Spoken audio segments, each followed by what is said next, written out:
I've been on this plantation all my life. I've been a slave all my life. I'm tired of being pushed and pulled. I'm tired of the master doing his business. I want to leave.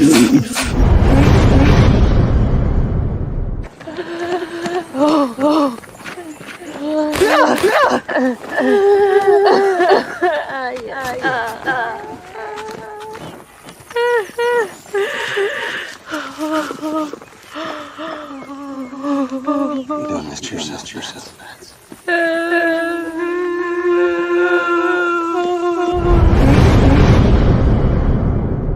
You know why we got afraid? He's a great interpreter. Y'all think it's coming back in all peace? You got another thing coming. No, we all fighting for our brother. We ain't marching there yet. No justice, no peace. Fight for your sons and your daughters. I'm not rap too tight. Got 400 years on my back. I'm angry dog. I'm black like that. Won't contact with you whites. And all the niggas I stand here with, they share my sentiments. I'm fucked up tonight. Won't kill my brothers no more. Won't all the smallest motherfuckers. This my battle cry.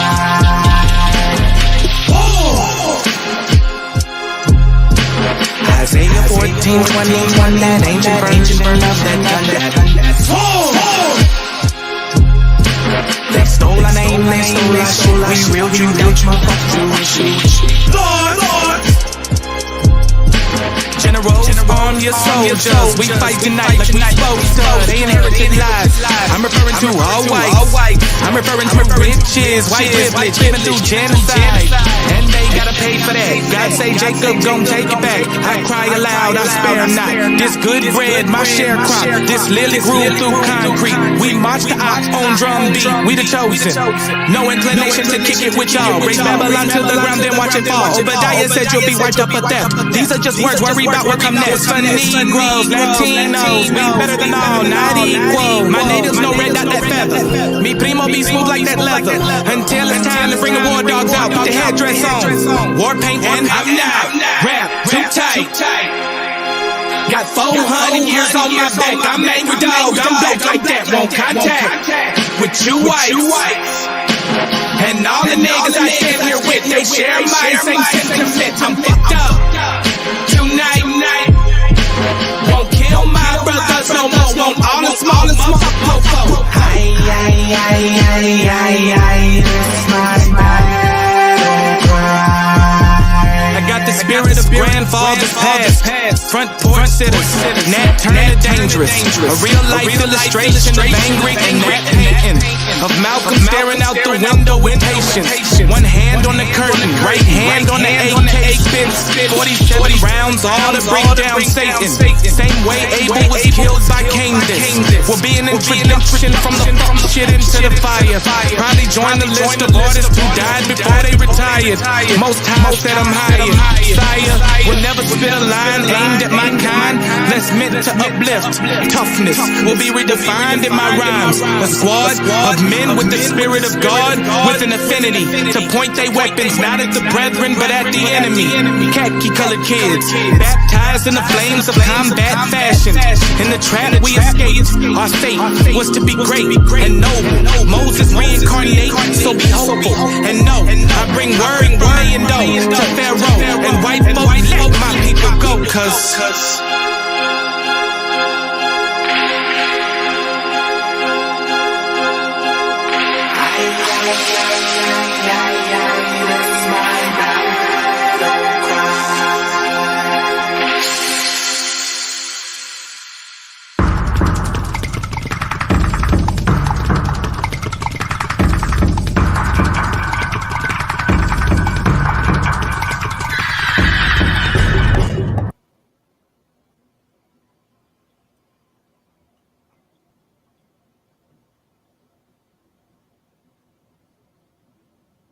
Grace and peace. Can you guys hear me? Shawsham. Hold on.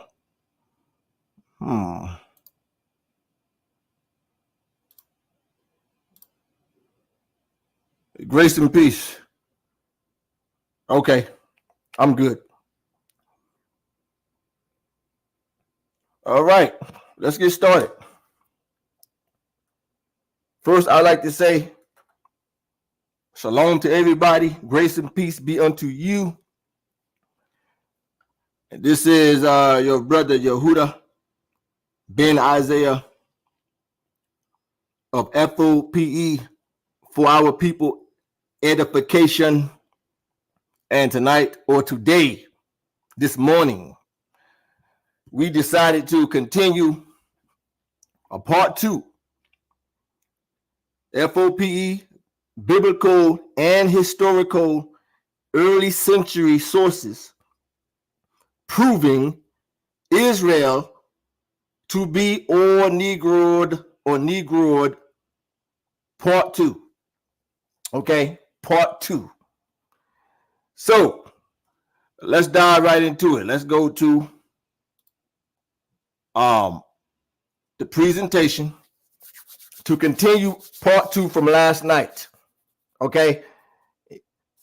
Also like to say, please share this video and share also the presentation from last night. That would be very helpful.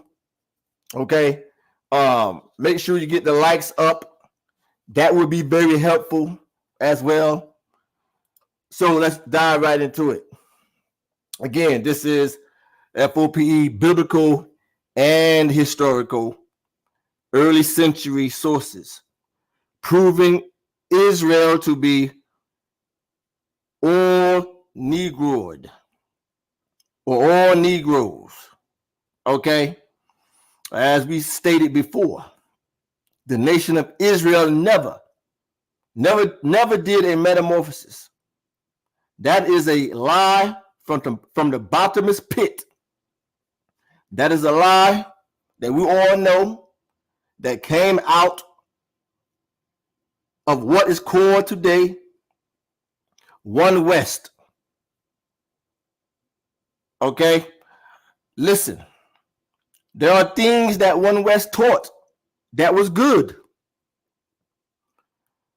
but they also went off on many other areas dealing with the history of the Bible. Okay, not saying that everything that they taught was bad. There are things that did come out of One West that was good. However, okay, men grow in knowledge over the years. They grow.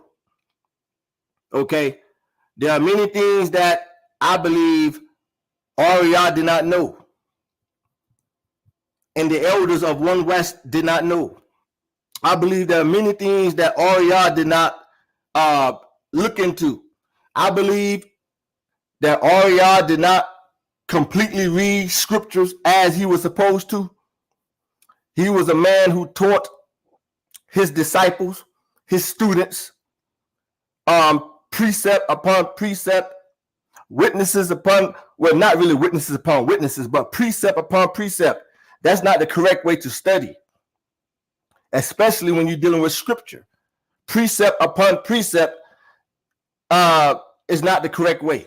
You cannot get a complete understanding or overstanding of scripture, literature, biblical literature, dealing with precept upon precept.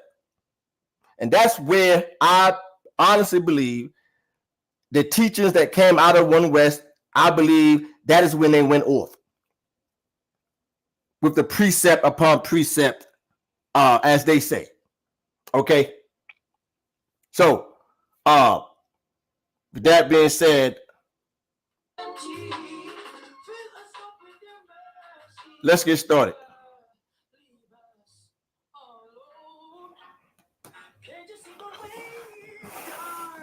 Now, the first thing I'm going to do is go into this source right here. The 10 tribes in Africa, irrefutable. Irrefutable.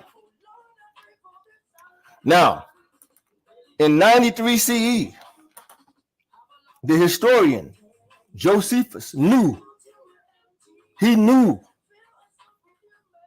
that the 10 tribes were south of the Euphrates in Africa. Josephus knew this right here. He knew. What did Flavius Josephus write? Flavius Josephus' greatest work, and Antiquities of the Jews, completed in 93 CE. He traced the history of the Jews from creation to just before the revolt of 66 through 70 AD. Now, let's go inside again, dealing with Josephus. And many people say, wow, you always using Josephus. The reason why is because he was an eyewitness. He had the historical facts. He had the original copies of literature, of scripture. He had the original copies. We do not have the original copies today, but he had them. He spoke the Hebrew, the Aramaic. He knew the history of our people. He spoke about our people being black. He spoke about the Edomites, the Idumeans, the Romans, what went down during that time frame in Judea. He spoke about it. He was an eyewitness. So what I'm going to do, should I take the source of the modern day Negroes running around today? Or am I going to take the source of an ancient black Hebrew who had the original documents? Who I'm going to believe? I'm not going to believe these niggas. The Antiquities, Book 11, okay, the Antiquities, Book 11, 5 and 2, in section 133. It reads here. Now, this is when Josephus talks about during the Persian Empire, after the decree of the Persian king allowing the Jews to return from the captivity. Ezra, the scribe Ezra, was in Babylon and sent out letters to all the scattered Israelites above the Euphrates and the Tigris to tell the people that he was to lead the people back to Jerusalem. And those who had a desire to go back to Jerusalem, they were to meet up with Ezra in Babylon. Josephus spoke about that. So the people, it says, and came to Babylon as very desirous, those who had a desire, very desirous of going down to Jerusalem. But then the entire body of the people of Israel remain in that country. What country? The country is talking about is the location of the Euphrates and the Tigris. So there are but 2 tribes in Asia, meaning the Asia Minor, and in Europe, subject to the Romans, while the 10 tribes are beyond the Euphrates until now. Beyond the Euphrates until now. So Josephus is saying, even during his time, okay, during his time, even before Christ came on the scene, he said that the 10 tribes was beyond the Euphrates, meaning south of the Euphrates. So he knew that the 10 tribes was in Africa. He also knew this as well, right? He says, are beyond the Euphrates until now. Then he says here, and are in immense multitude, and not to be estimated by numbers. He said there was many, many, many Jews of the 10 tribes dwelling in Africa. Okay, beyond means south, below. The 10 tribes south of the Euphrates. Now, when you go to the back of the book in the index part, and I touched on this last night, he also give more clarification on the Jews being in Africa, right? Now, it says in the highlighted part, twice carried, it says the word Hebrews mean twice carried captive beyond Euphrates. See? And then you read this part, it says Hebrews who came from beyond Euphrates to offer sacrifices.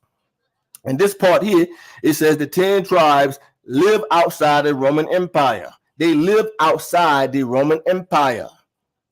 Okay, they did not live in the Roman Empire. The 10 tribes, they left to get far away from the Romans.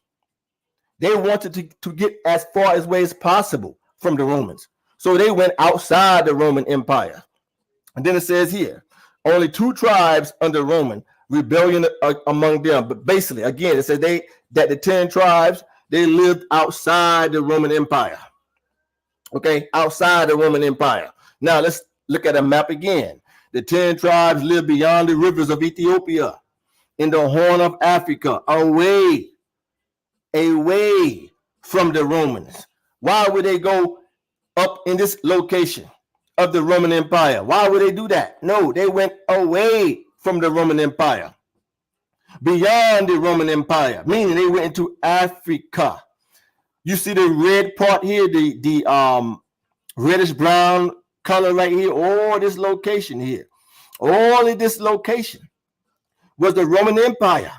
Mauritania, North Africa, Cyrenaica, Egypt, okay, Alexandria, Judea, all of this here, Mesopotamia, Armenia, Asia, the Asia Minor, okay, Cappadocia, Lydia, all of this location, all of this here you see was the Roman Empire. Even up in this area here, all the way up here, was all part of the Roman Empire.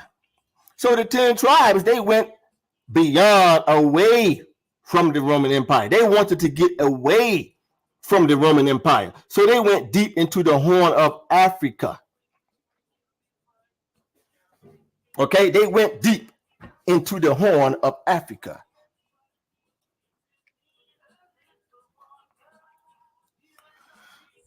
Let's continue. Who was Majuta, or Mazutra? I'm sorry. Who was Mazutra? Mazutra was born. He was born during the Persian Empire in 370 BC. Again, Mazutra was born during the Persian Empire around 370 BC. He was a real black Jew. He is also referenced today among the white Jewish historians. Mazutra. All the white Jews today, they reference Mazutra. Okay? They reference Mazutra, who was born again 370 BC. 370 BC. Now, he was born during the Persian Empire. It says right here, the National Geographic, the Persian Empire, also known as the Achaemenid Empire, lasted from approximately 559 BC to 331 BCE. At its height, it encompassed the areas of modern-day Iran, Egypt, Turkey, and parts of Afghanistan and Pakistan. Okay, but Mazutra was born in 370 BC in Persia. He mentioned the 10 tribes in ancient Babylonian Talmud. Okay, again, he was born during the Persian Empire, and he mentioned the 10 tribes in the Babylonian Talmud. So even during the Persian Empire, Mazutra already knew that the 10 tribes was in Africa. Let's go get it right here. He says here in the Babylonian Talmud, Sanhedrin 94:8. The Gemara was a Jewish sect. They asked Mazutra. They said, to where did Sennacherib exile the 10 tribes? Mazutra says he exiled them to Africa. He exiled the 10 tribes to Africa. Now keep in mind, Mazutra lived during the Persian Empire. So when he told the Gemara that the Jews were in Africa, he told the Gemara during the time of the Persian Empire. So during the Persian Empire, the Jews already knew the 10 tribes were in Africa. So that cuts completely that doctrine that came out of One West. It kills that lie completely. One more time. Mazutra was born and lived during the Persian Empire. He wrote that the 10 tribes was in Africa. Okay, let's continue. Let's continue.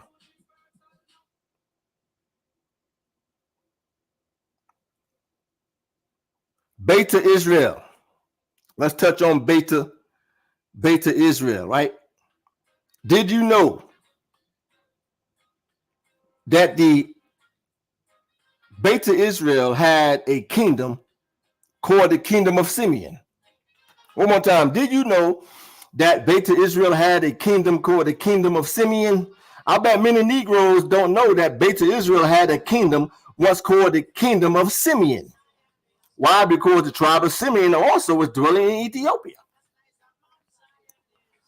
So Beta Israel, Kingdom of Simeon, okay, it says here from 920 through 980, etc. AD. The Simeon, that's why you also have what you call the Simeon Mountains.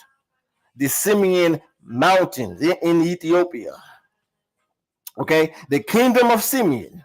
Again, Beta Israel once had a kingdom called the Kingdom of Simeon. The fabled Kingdom of Simeon, sometimes referred to as the Kingdom of Beta Israel, refers to a legendary kingdom of Beta Israel, particularly located in the northwestern part of the Ethiopian Empire. Beta Israel had a kingdom called the Kingdom of Simeon. At late Jewish Ethiopian legend dates the establishment of the Kingdom of Simeon to the 4th century, right after the Kingdom of Aksum turned to Christianity, okay, because many of the Jews was forced to become Christians, or many of them decided to convert and became followers of the Messiah. During the reign of Izana of Aksum, he also was a Jew. He was a black Hebrew. Again, the Kingdom of Simeon was established around the 4th century.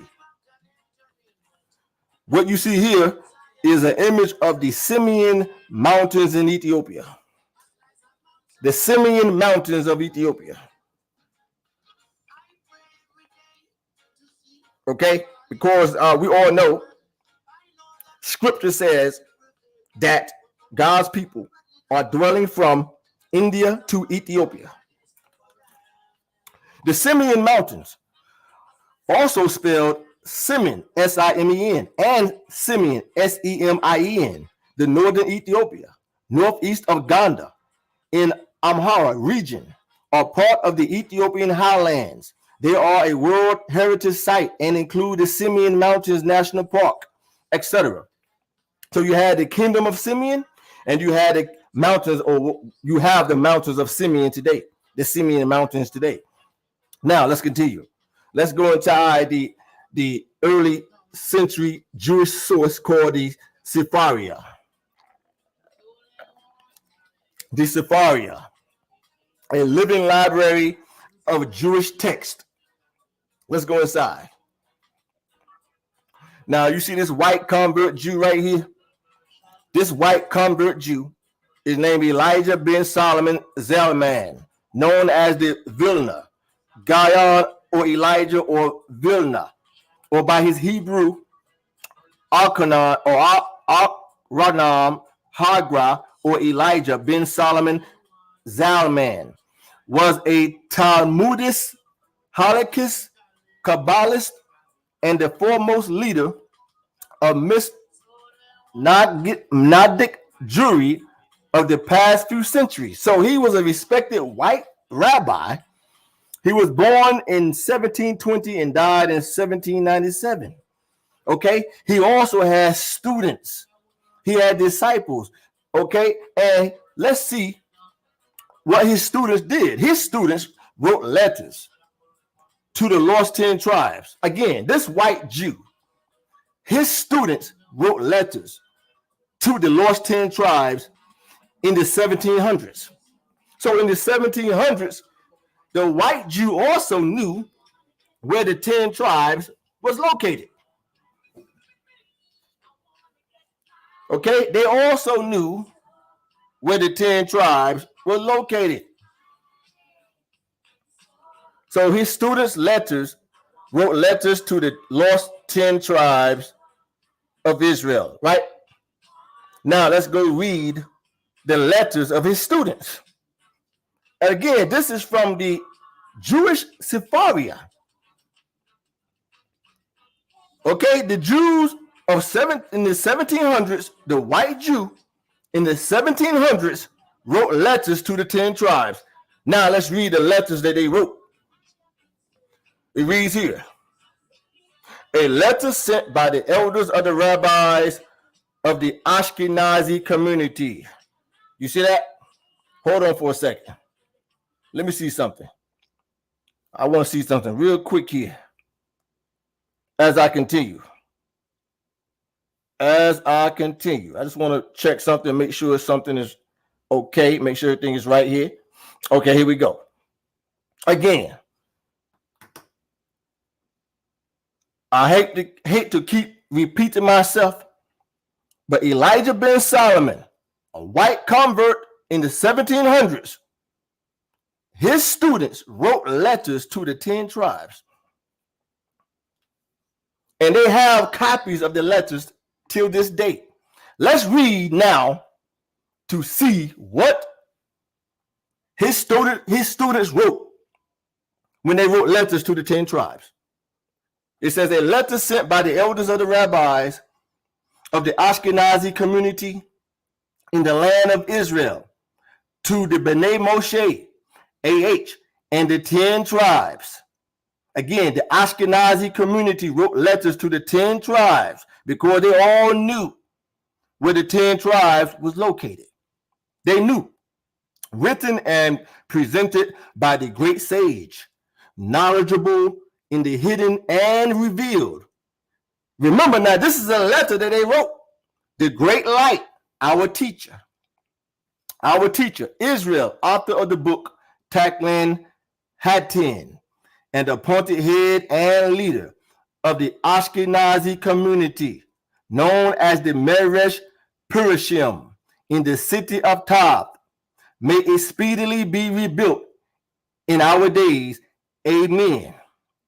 They continue to say, with the help of Hashem, Rosh Hadash, the new month of March or Mahesh Van in 550 or 5591. I'm sorry, 5591 years to the creation of the world, 1830.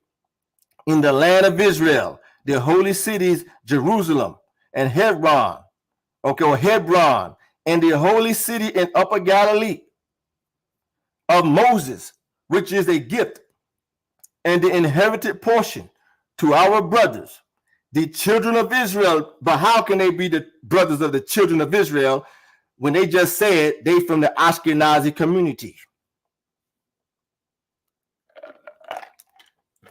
They just said here they are from the Ashkenazi community. But let's continue. Of Moses, a gift and inherited portion to our brothers and children of Israel. And children of Israel, the son of Isaac, the son of Abraham, who revealed the belief in Hashem. They are our holy and pure brothers, the righteous upon whom the world rests, and Bnei Moshe, servant of Hashem, who dwell across the river Sambatian, and who pledge alliance to the king of Israel, who sits upon a mighty throne, and who rules over 10 tribes, whose settlement is in the land of beyond the rivers of Nubia, Cush. Let me read that one more time. Now keep in mind again, his students wrote, this is the letter that they wrote. They said, who rules over the 10 tribes. It was a king they had also, ruling over the 10 tribes, whose settlement is in the land of beyond the rivers of Nubia, Cush, who camp according to their banners, the tribe of Dan, of Naphtali, of Gad and Asher, the tribe of Issachar, who understand the movements of the celestial bodies, constantly involved in Torah study. They said that all these tribes was constantly involved in Torah study. And this is dating back to the 1700s. And the tribe of Zebulun encamped at Mount Freon. So they also talked about the tribe of Zebulun. And across from Zebulun, the tribe of Reuben, and the tribe of Ephraim, and Manasseh, and the tribe of Shimon, meaning Simeon. May Hashem be with them and their king, and our honored brothers and children of Israel, the upright and righteous sons of Jehonadab, the son of Rechab, upon whom the prophet Jeremiah prophesied. Therefore said Hashem, etc. Okay, but I just read the letter. I just read to you the letters again from this early century Jewish European rabbi named Elijah ben Solomon. His students wrote letters, and this is the letter that they wrote. They was from the Ashkenazi community. They wrote letters to the 10 tribes in Africa. Also, more proof that the 10 tribes went into Africa. That's more proof. Now, let me get out of this. Let me get out of this real quick. And let me go to another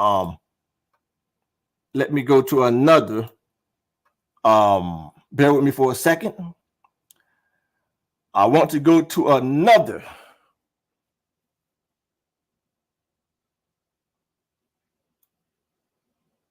Bear with me for 1 second. Now we're going to go into this part of the presentation. As I open it up right here, let me close this here. Okay, so we just proved with a few sources already that the sons of Jacob, all the tribes, is indeed in Africa. All of you out there, by the sound of my voice, you have been lied to. You have been lied to. But let's continue. Let's continue from the book right here. Excuse me, the book of F.O.P.E. Let me scroll down to page 275. 275. Now, bear with me. It's going to take a little while to open up. Just bear with me for a little bit. If you guys didn't see part 1 from last night, make sure you go and check out part 1 from last night. This is a continuation of part 1. This is part 2. Okay. So now let me blow this up. Let me blow it up. It takes a little while to download because it's so many pages of information. And the crazy thing about it is, even from the first book, I did not even have a chance to go through all the first section. But that's okay. Now, we're going to continue in this section right here. Bear with me for a second. But we just proved, without any shadow of a doubt, that all the tribes from early century and going all the way back to ancient times indeed went into Africa. Even the early century Jewish rabbis knew of the Ashkenazi community. They knew. Okay, that the 10 tribes were in Africa. They already knew it. They wrote letters to them. Okay, this is downloading, so let me do something real quick here while it's downloading. Just bear with me for 1 second here. Just for a few minutes, not gonna take long. Just bear with me just a little bit here. It's not going to take long at all. I just want to make sure everything is good. Okay. Because I want to get this thing time to download, right? Okay, it's good to go now. So let's continue. So let's go back. This source is called the Niger Journal of Richard and John Lander. Again, the Niger Journal of Richard and John Lander. Let's go inside. It reads here near the top. Let me put my glasses on. It said that Judah appeared then to confirm Herodotus, but Claudius Ptolemy, the best informed of all classical geographers, produced in the 2nd century AD an account of the interior of Africa, which accepted the existence of the river called Niger, but showed it to have no connection with the Nile. Unfortunately, Ptolemy's description of the river's course was phrased in so compressed, encrypted a manner that later scholars found it impossible to interpret coherently. 1,000 years after Ptolemy, the great Arab geographer. Now, Ptolemy also, this is the same guy who said that Osiris was in Africa. He's the same geographer. And then it says here, Idrisi put forward a beginning simply account of the rivers of the interior of Africa. In the interior of East Africa, Idrisi, basing himself on Ptolemy, placed a lake. Out of this lake flowed in two great rivers, right? One northward, and here Ptolemy again with his authority to become the Nile of Egypt. The other, which Idrisi called the Nile of the Negroes. He called it the Nile of the Negroes. Westwards, across the breadth of the continent until it reached the Atlantic. The Nile of the Negroes, European geographers equated with the Niger or Niger. See, Niger. They saw in the Senegal and it says and the Gambia, the month of the great river, etc. But what I want to show everybody that they also called it the Nile of the Negroes. The early European explorers, they called it the Nile of the Negroes, right? Now, let's continue right here. Look what it says here. It says, following the same track, Mr. Cooley, Claudius Ptolemy, and the Nile, London, it says in London, 1854, regards the Niger as a hypothetical river, representing collectively the waters of the Baldu Jirid. On the other hand, Colonel Leake, right, whose views are adopted in the present articles, considers that Ptolemy's information on the Juliba or Kura, although extremely imperfect, was real. Now you see here, this is Ptolemy right here. Ptolemy, it says here from 87 through 150 BC. I'm sorry, 150 AD. 150 AD. This is the guy, like I said, he's the one who said that Osiris is located in Africa. It says position of the towns on the banks, but recent investigations have known that the difference of a longitude between his source of the river and west coast is the same as that given by modern observations. Now watch this here, folks, that the word Damandakana or Damandakana spelled this way also. So it's spelled Thamondakana. It's also spelled Thamondakana. One of his towns or his own towns on the Niger. Okay, and the reason why I'm bringing this out, the tribe of Asher, this town here is named after the tribe of Asher. It's named after the tribe of Asher. When you go to the book of Joshua 19:28, it reads, these are the sons of Asher, Ebron and Rehob and Haman and Qanath, K-A-N-A-H, even unto the great Sidon. Okay, again, Qanath, Ebron, Rehob, and Haman, and Qanath. These are the sons of Asher. So you see the name here. This was the name of a city in Timbuktu. Dalman-Dakana was a city or village in Timbuktu, which derived from the sons of Asher. It is a combination. Hold on for a second. Let me go back. Hold on. I just want to check out something. I want to check out something real quick. One more time. This word right here was the name of a city in Timbuktu. Dalman-Dakana, also spelled Dalman-Dakana with the D and a K.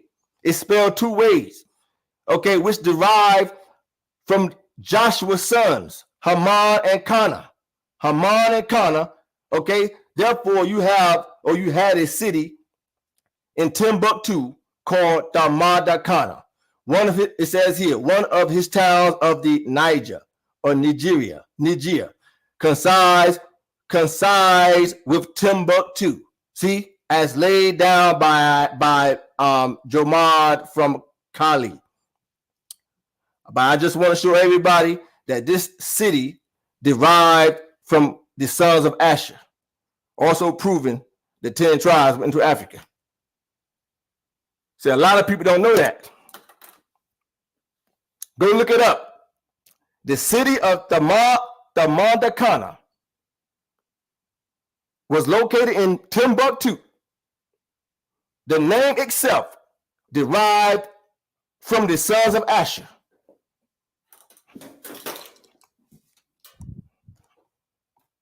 Watch this here. A Timbuktu town, Dalman-Dakana, spelled T-H-A-M-O-N-D-A-K-A-N-A, or spelled T-H-A-M-O-N-D-A-C-A-N-A. It's spelled two ways. Towns of Asher in the book of Joshua, chapter 19, verse 28. Haman and Qanath. See?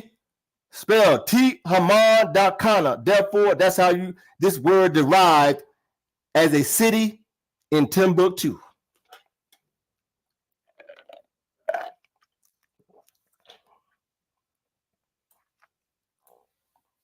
Again, the towns of Asher in Joshua 19:28. Haman and Qanath, the sons of Asher. Okay, which is also Haman Qanath, which also derived to mean Dalman-Dakana. Dalman-Dakana, an ancient city of Timbuktu. Okay, when you go into the Hebrew and you go and get the definition of Qanath, it is reed, a stream flowing into the Mediterranean Sea that marked the boundary between Ephraim and on the south of Manasseh, a town marking the boundary of Asher, just like the town of Timbuktu, Dalman-Dakana. Okay, in the Strong's, Qanath means feminine or reediness. Qanath, the name of the stream of the place of Palestine, Qanath. Also in the Strong's, it talks about Asher. See, the two cities, one of the Asher and one of Naphtali also. Naphtali also had a son by the name. Okay. But also, when you're dealing with the names of cities and villages in Africa, many of those names derive from our ancestors.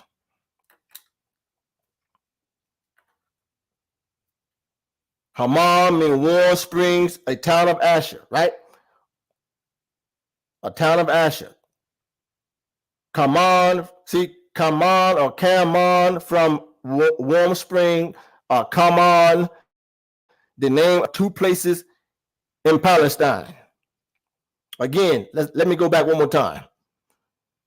So you got Timbuktu town named Thamanda Qanath, which derived from the 2 sons of Asher. Now, you see this brother right here? This brother named Ishmael Dayadi, I think that's how you pronounce his last name. He lives in Timbuktu. He was born and raised in Timbuktu. He also is one of the men responsible for keeping all the books in Timbuktu. He's a Jew. This is him right here. He's living in Timbuktu as we speak. Again, he's one of the men responsible for all the ancient books in Timbuktu. And he talks about how many of the books was destroyed also. Many of the Hebrew books was destroyed also. And he talks about his ancestors being Jews. This is him also right here. This is Timbuktu right here. You see how you got these ancient manuscripts? Now let's read and see what it says here. Ishmael Daya D. Hadara, a historian from Timbuktu, says he has found old Hebrew text among the city's historical records. He has found old Hebrew text from among the city's historical records.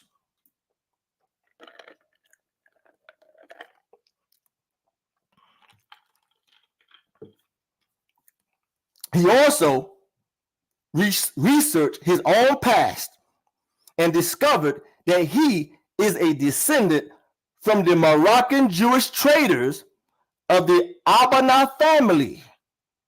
As he interviewed elders in the villages of his relatives, he discovered that knowledge of the family's Jewish identity has been preserved in secret, out of fear of persecution. Persecution from who, Yehuda? Persecution from the Muslim Arabs.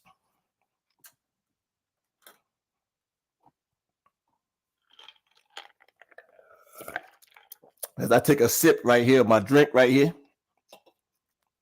Let's continue.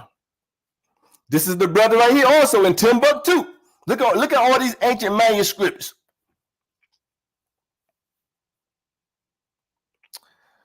It says right here, with his collected family manuscripts, he says Timbuktu has a second chance to become a great city again. He said with all the ancient manuscripts, even Hebrew, he said also they have some Hebrew manuscripts, ancient Hebrew manuscripts, has the opportunity to become a great city again.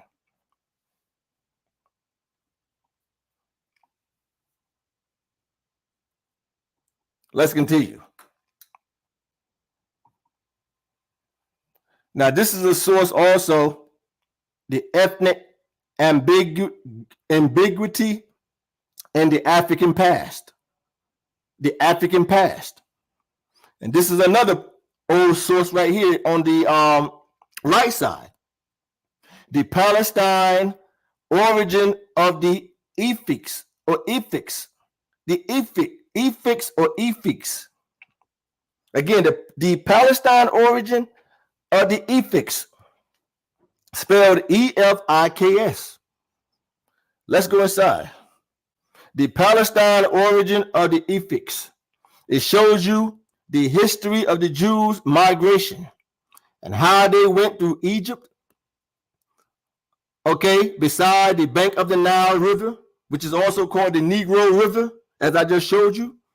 And then they went west towards what we called West Africa. Let's go inside and read. The Ephic people, or Ephic people, as hinted on by the early Scottish missionaries, the early Ephic Baladists came from the Orient. It says, indefatigable historian, the late elder chief, Akbar Eu Nasa, in his book. Wow, that's a long name. The Ephic people tried to dignify, disorient, and pointed quite specifically and intelligently to Nubia, one of the ancient outgrowths of the Egypt people, or it says, in fact, let me start over right here. One of the ancient outgrowths of Egypt people by the Falashas. The Falashas have been identified by the world historians as Black Jews, who feeling disenchanted by the inhuman treatment of the Israelites by the Egyptians of the time, moved out to establish on their own. From Nubia, movement reached ancient Ethiopia, which at some point in time became a world power. The birth, death, and resurrection of Christ ushered in the new world view and religion called Christianity. And the Ethiopians and Egyptians both went that way. At a point in time, another religion, Islam, was born out of Arabia, a religion which sought to take things by force.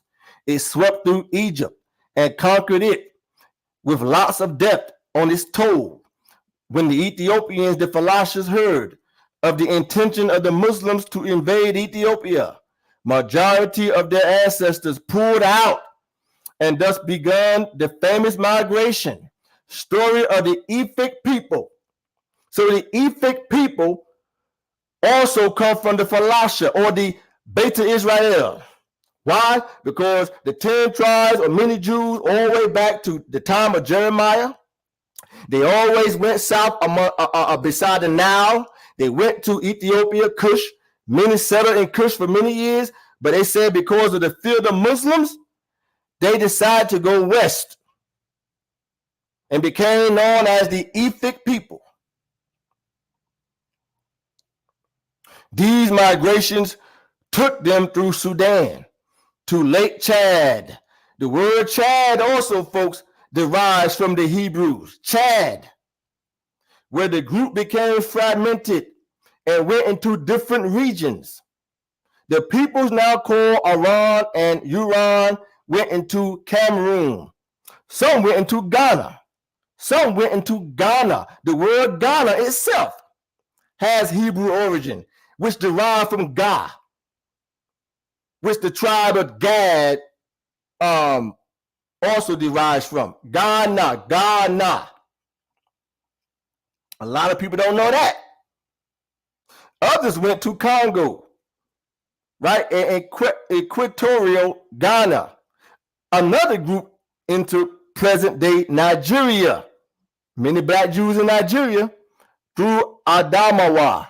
Plains where a few settled in the Igbo country of the Arus. So it's telling you the migration pattern. In a village called P.2, and the majority at a place that named Gibbon, which is very similar to Gideon. Now corrupted as Ibon, after their God Almighty, where they placed their God Basin in the early 13th century AD. Here they told their host when they asked that they were Hebrews by the Hebrew reference to the Falasha fragment among them as Hebrew P.2. The name Iburutu was derived as we have said it today. The tribal name was Iburutu, and Abuku is people.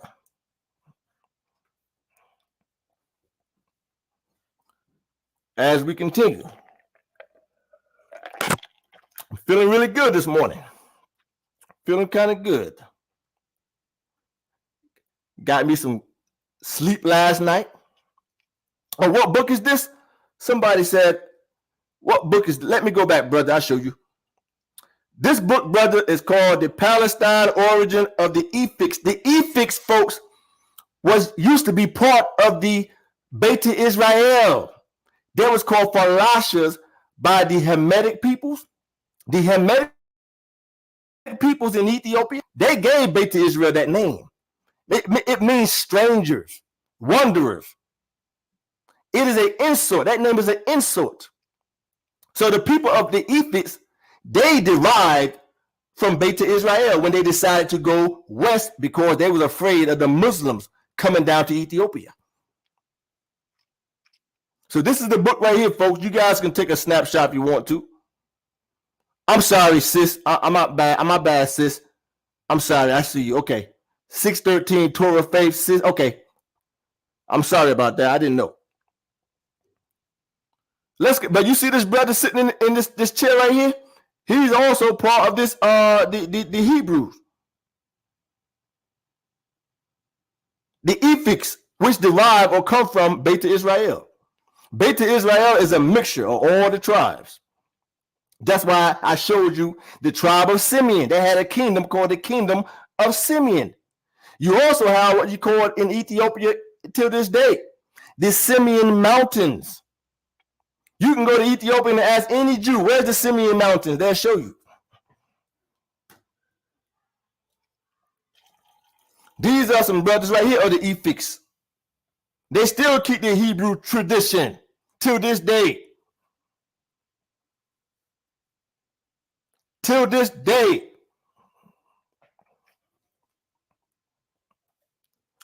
Let's go to another source. 6-month service African blockade. Let me put my glasses on. This was published in 1909. 1909. It says the African blockade, Africa, April to October 1848, but published in 1909. My grandmother was born in 1923. My grandmother died years ago at the age of 83 or 84. My grandmother was born in 1923. This is published in 1969, but the original publication was 1848. 1848. That's long before my grandmother was even born. The original publication of the African blockade, 1848. Let's go inside and read and see what it says. Hold on for a second.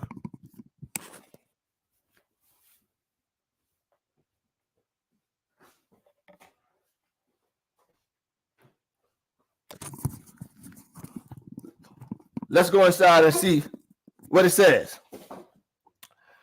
And it reads, the Akus are the Jews of Africa. Let's go back. When this source was written one more time, the original, 1848. The Akus are the Jews of Africa, and many of them, having amassed fortunes, return to their country. They more frequently become converts to the Mohammedanism, meaning Muslims. We know the Muslims, Muhammad, and Christianity. The former offering a plurality of wives and dealing in the charms and the marvelous accords better with their ideas. The market is the place to see the inhabitants of Sierra Leone. More languages are spoken there than in any other market in the world, but broken English is the most common.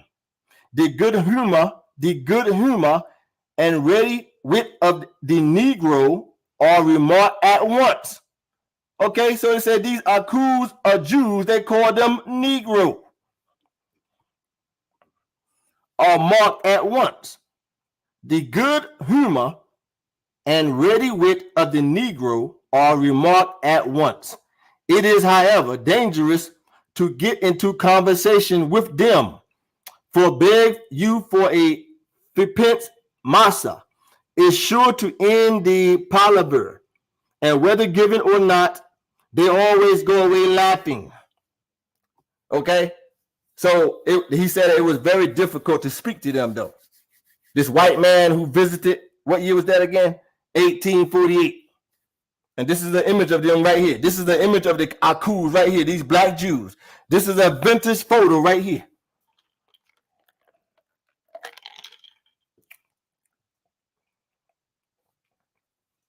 but he acknowledged them as also as Negro Jews.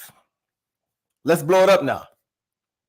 The Akus are the Jews of Africa, and many of them, having amazed fortunes, return to their country. They are more frequently become converts of Mohammedanism, and Christianity. The former offering a plurality of wives and dealing in charms, and the marvelous accords better with their ideas. Okay, let's go to another source. This source is called In Every Tongue. In Every Tongue, it says here is a publication, the Institute of the Jewish and Community Research in San Francisco in the year 2005. So this source is not too old, but let's go inside. It says here, the lost tribes of Israel. Some Africans have ancient Jewish heritage themselves, descendant of the lost tribes. But let's get down to this part here. It talks about Solomon, Saul, and David. It says, when Solomon's son Rehoboam ascended to the throne, the 10 northern tribes, they rebelled and seceded from the union. Thus left only 2 tribes, Judah and Benjamin, which is not all correct because there was many tribes within all the tribes dwelling in the region after all this went down. But let's continue. It says here, under the control of the king in Jerusalem. From that time on, the tribes were divided into 2 nations, which came to be called the house of Israel, the northern tribes, and the house of Judah, the southern tribes. When the Assyrians conquered the house of Israel around 722 BCE, they deported the native populations and other places throughout the Assyrian kingdom. Many Israelites made their way across the Silk Road, ending up in Asia and Africa.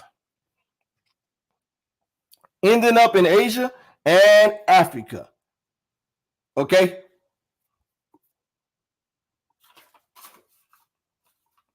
Another source. This is an early source. It's called the Gentleman's Magazine Historical Chronicle. Okay. It was printed in 1785. Near the bottom, it says 1785. Another early source. Let's go inside. On page, what page is this here? Page 5, look like 516. Page 516. Let's blow it up now. Let's read and see what the early Europeans said right here. And it reads, the Armenians are, now you have to excuse me because this is old English. It's old English, so I can't make out some of these words, but I try my best. The Armenians are blah, blah, blah, and seldom large, and commonly lean. They have black hair and eyes, and the tawny color of their vestige gives them countenance of, what's that word here? Melancholy appearance and a Jewish look. So they said that they was tawny. Tawny means black, and they have a Jewish look. The women are generally handsome, and many of them would pass for beautiful Jews. They have a great attitude, blah, blah, blah. But I just want to show everybody what he says here. They have black hair and eyes and are tawny. The word tawny means black. They have a black color in their vestige, he says right here. Then it says here, in their countenance, appearance, and a Jewish look. What year this source is again? 1785. So even during 1785, they said the Jews was tawny, meaning black.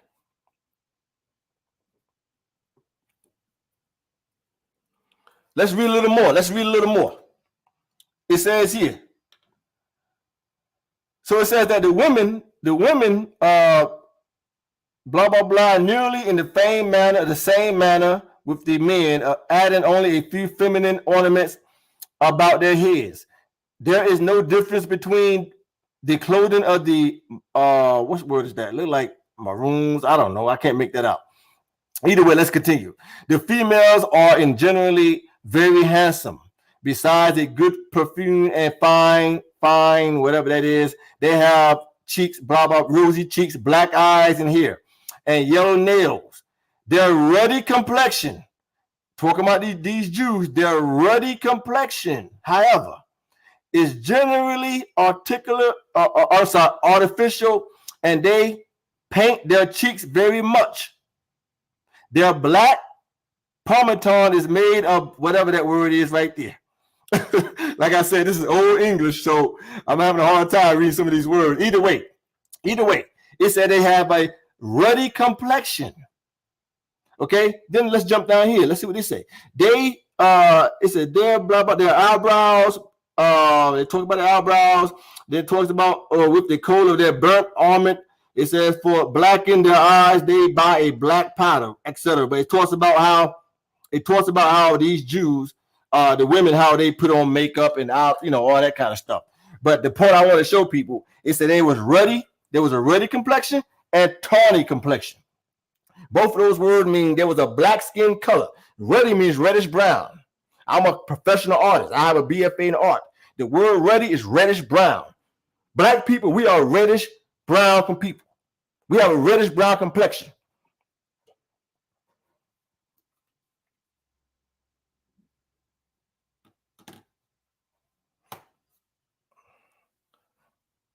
Let's continue.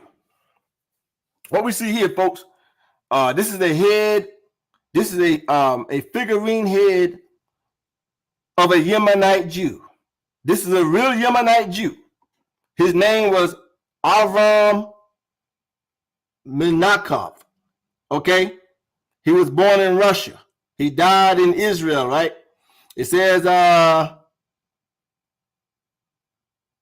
his name was Abraham Menachov, born in 1892. He died in 1960. Somebody made a sculpture of his head right here, showing him as a black man. This is him also. When you see these white Jews who got these curls on the side of their head, who do you think they got it from? Who do you think they got it from? They got it from the black Jew. They stole everything. They took everything from the original black Jew or black Hebrew Israelite. One more time. He was a Yemenite Jew living in Yemen. Why? Because there was many Israelites living in Yemen from ancient times. Many Jews or Jews within the 10 tribes also was living in Yemen, which is South Arabia. So the white Jew, they took this style from the black Jew. Okay? You have black Jews' hair. Some hair was very coarse.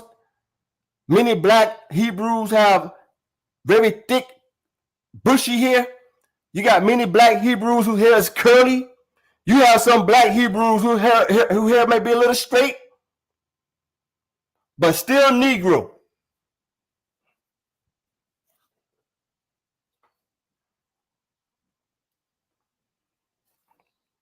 Let's go to another source.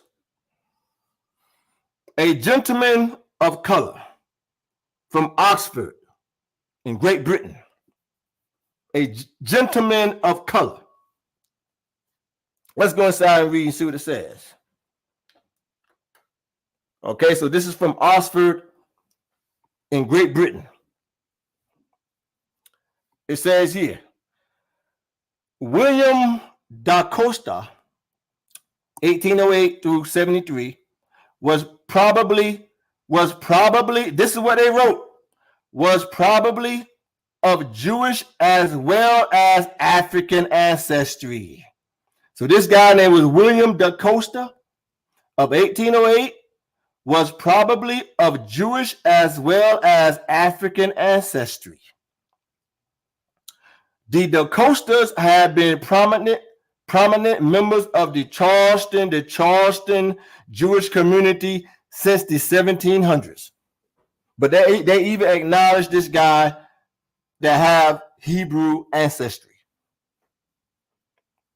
And they say he lived from the time of 1808 through 73, etc.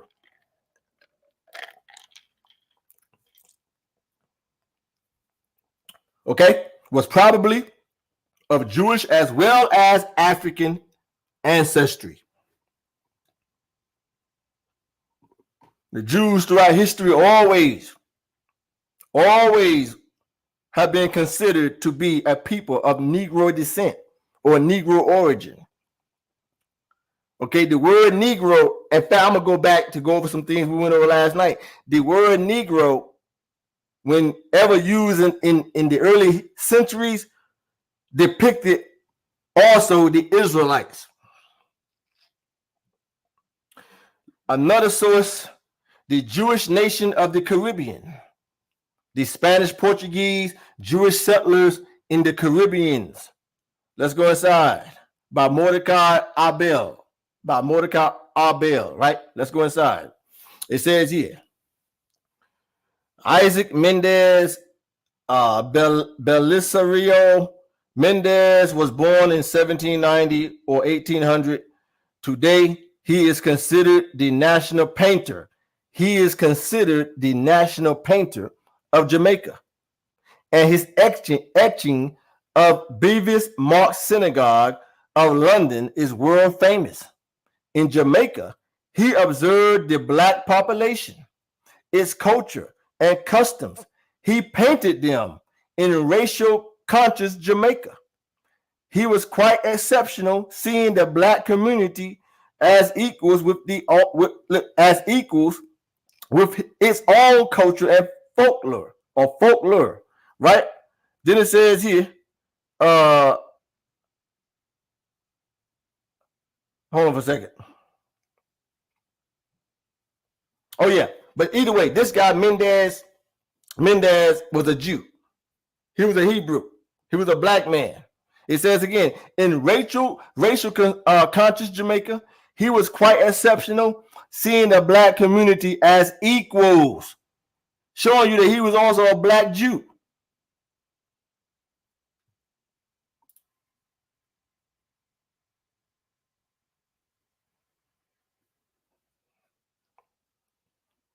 Yeah, somebody talk about likes. Yeah, exactly. Let's get those likes up. Okay, let's go right here now. It says at the top, the Kalua Fadrum Mishriam. Okay. It says here in the highlighted part, this country lies westward of Cush and Abyssinia. So it's talking about a certain area, right? Which lies westward of Cush and Abyssinia. It says 13 days journey from Kala stands, Kurtz, a city on the frontiers of Egypt with 30,000 Jewish inhabitants. Okay, 30,000 Jewish inhabitants. This country lies westward of Cush. Westward of Cush. This is west of Cush right here. With how many inhabitants? 30,000 Jewish inhabitants.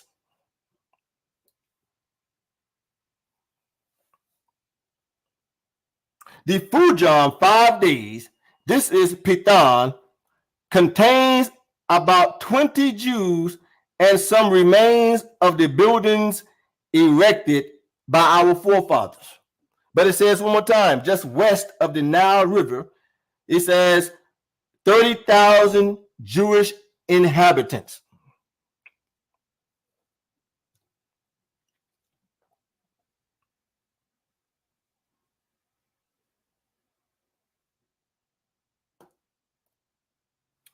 Another source, the Jews, a study of race and environment. It was in 1941. Near the bottom, 1941. Let's go inside by Maurice Fishburne. 1941. Let's go and see what it says here. Another white man wrote in 1941. He wrote, the most curious class of Negro Jews. Let me start over. The most curious class of Negro Jews. No, it don't say that. It says the most curious class of Hispanic Jews. No. The most curious class of Mexican Jews. No, don't say that. The most curious class of Negro Jews is said to have existed in Jamaica and Suriname. In Jamaica, there was a very large degree of intermarriages of the Spanish and Portuguese Jews with Negroes. And today there is said to be a very large colored population bearing Jewish names, but nearly all of them whom have, however, lapsed from Judaism. From Judaism. About 150 years ago, a new half-breed colony was constituted in the neighboring or the neighborhood of Suriname, which was resort of intermarriages between Jews and Negroes.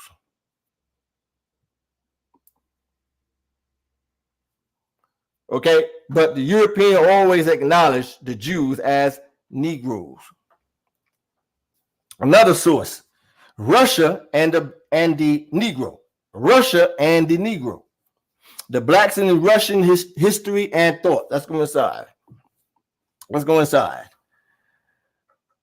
Let's go inside. Let's see here. So what is written here, it says here, a booklet, Africans of Russia by Leah Golden Hanga, herself a Russian Negro. She was a Russian Negro that wrote this article, revived in the issue of the Soviet Union in 1966. Although the work was apparently only for a foreign disseminational based on the author's personal research in Abkhazia, the book's main purpose is to illustrate that Russians have had contacts with African peoples.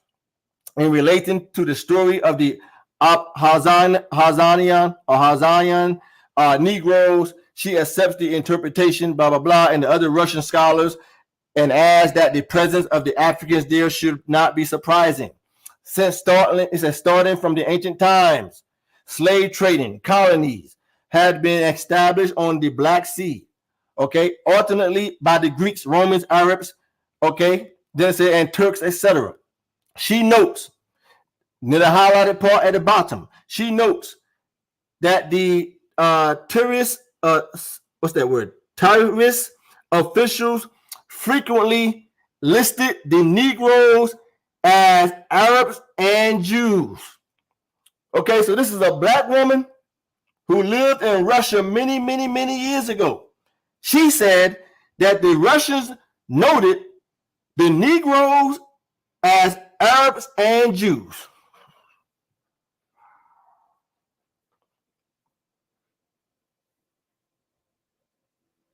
Okay, the Russians noted or listed the Negroes as Arabs and Jews. As we continue. But these brothers want to talk about Mexicans and Hispanics. I don't have nothing against Mexicans and Hispanics, but that's a blasphemous lie for these brothers to teach our people that they come from the seed of Jacob. That is a lie from hell, the bottomless pit. And trust me, they are going to pay for it too. Let me read what she said one more time. Now, she was a black Negro living in Russia. She said that the Russian officials frequently listed the Negroes as Arabs and Jews. This is again from the source, Russia and the Negro.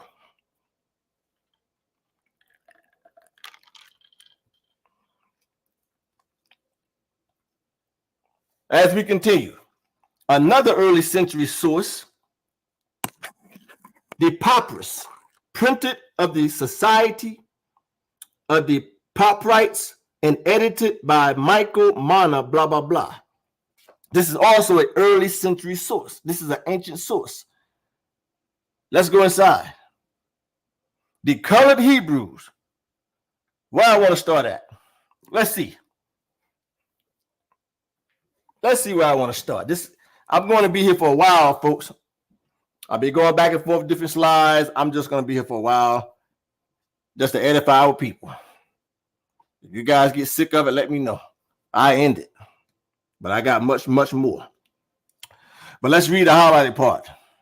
The colored Hebrews.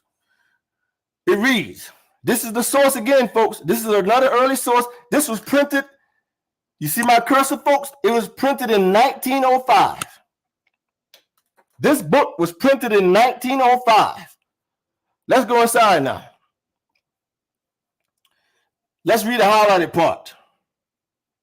These colored Hebrews claim to be descendant of the original chosen people. And they prove it. They prove it. This source, what year was this printed again? 1905. These colored Hebrews claim to be descendant of the original chosen people. And they can prove it too. Out of that book, which proves everything in the Bible. They contend that there has been a misreading of scriptures and a total misunderstanding or perversion of the Shem, Ham, and Japheth legend. They affirm that Ham has been from the first uppercut, cross-countered and short-armed by the churches and theologians on the side of his brother. They pretend that the Jews were primitively black. They pretend that the Jews were primitively black like themselves. Let me read that one more time.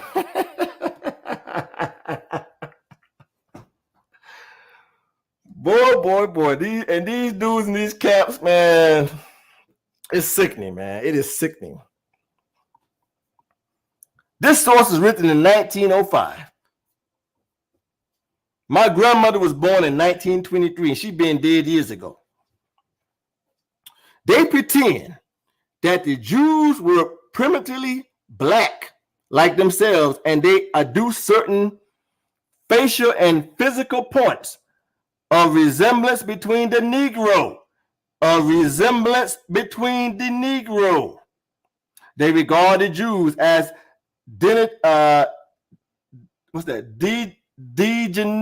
degenerate members of their own race.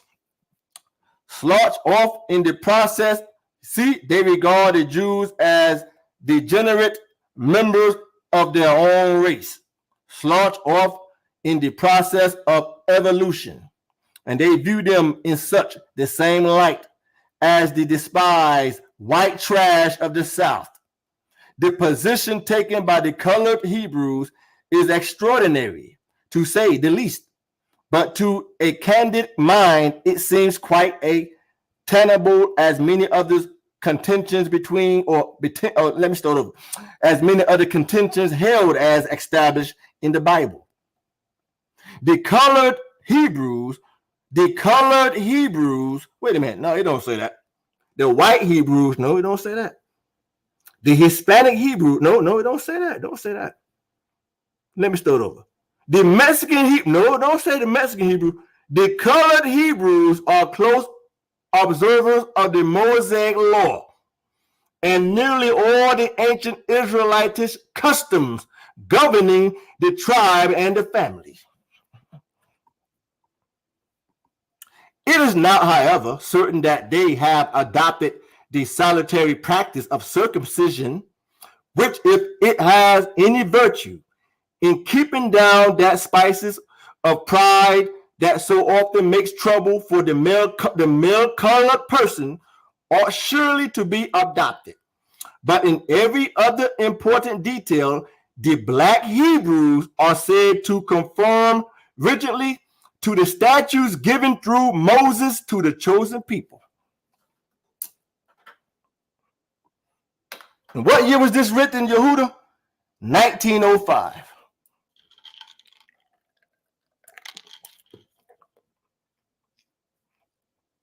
1905.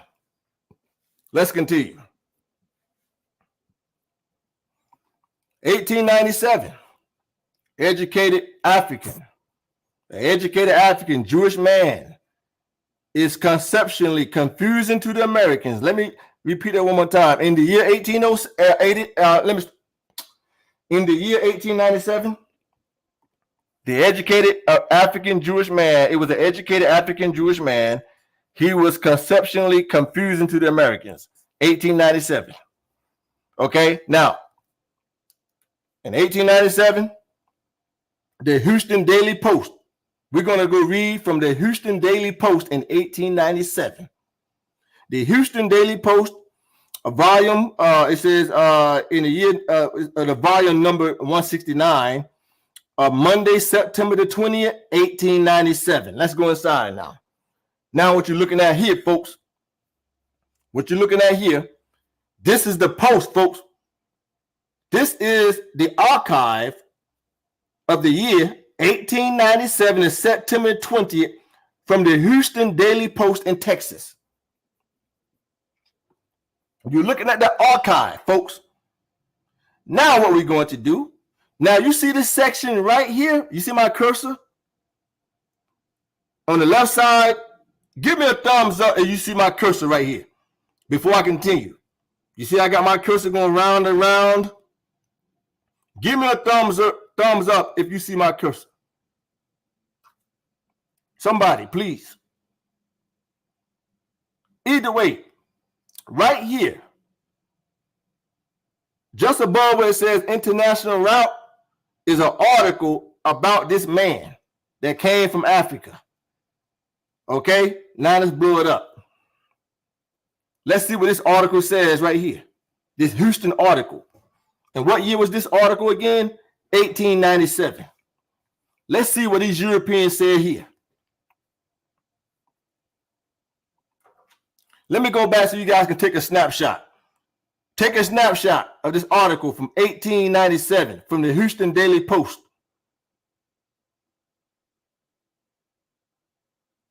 Now let's read and see what it says. They say a Negro who came to write and came and wrote Hebrew. Again, a Negro who can write Hebrew. I'm sorry, who can write Hebrew. This is the title. A Negro who can write Hebrew. They say he is deaf and dumb, meaning he couldn't speak. Because back in those days, they would call you deaf and dumb. Like a person today who can't speak, who can't hear or talk, nobody calls people deaf and dumb no more. I mean dumb, because that's an insult. They don't use that term no more. But back then, they would call you deaf and dumb. Kind of like that movie, Life. What's that brother name? Can't Get Right. They pretty much kind of made fun of people too. Oh, he's deaf and dumb because he can't talk. He's dumb. So they said a Negro who can write Hebrew. He is deaf and dumb and comes from an African town. Hartford, Connecticut, September the 19th. Okay, this happened. This young man or African, so-called African, was in the area of Hartford in September the 19th. What year again? What year? 1897. Many, many years before my grandmother was even born. It says a young African Negro has been in this city for the last few years who claims to be a Hebrew. He is deaf and dumb and as black as the ace of spades. They said that this Hebrew was as black as the ace of spades. He was very dark. He carries a pad of paper with him and answer all questions by writing. So he always carried a pad with him. So if anybody had a question, he would give the people the pad to write or whatever he wrote, whatever. That's how he communicated back and forth. He carried a pad and paper with him and answer all questions by writing them in Hebrew or Lashon Kaddish. They call it Lashon Kaddish. What excites the most wonder is that he writes Lashon Kaddish very rapidly. They say he wrote Hebrew very rapidly, meaning he wrote very fast. Meaning this here, he spoke and wrote Hebrew. Well, not spoke, he wrote Hebrew very fast, and he knew Hebrew very well, even though he could not talk.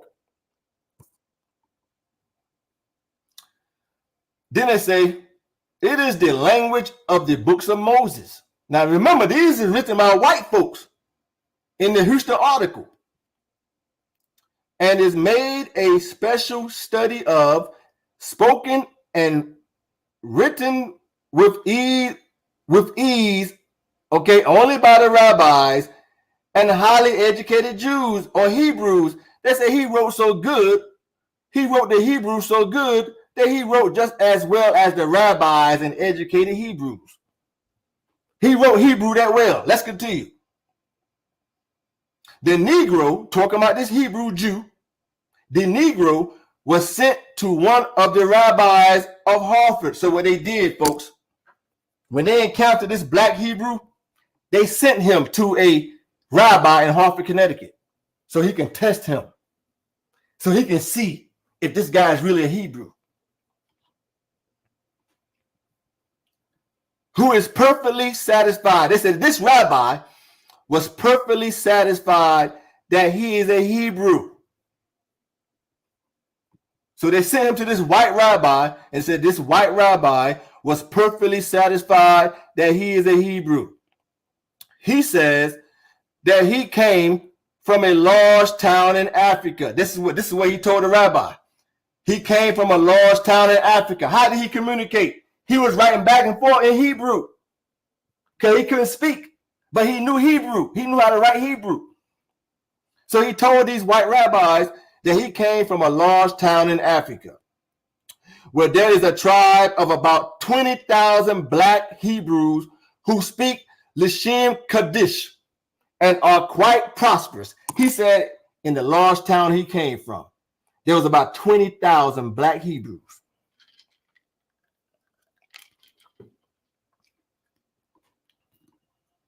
He continues to say, he also says that his father was a rabbi. So he told this white rabbi that his father was a rabbi back in Africa, in that town.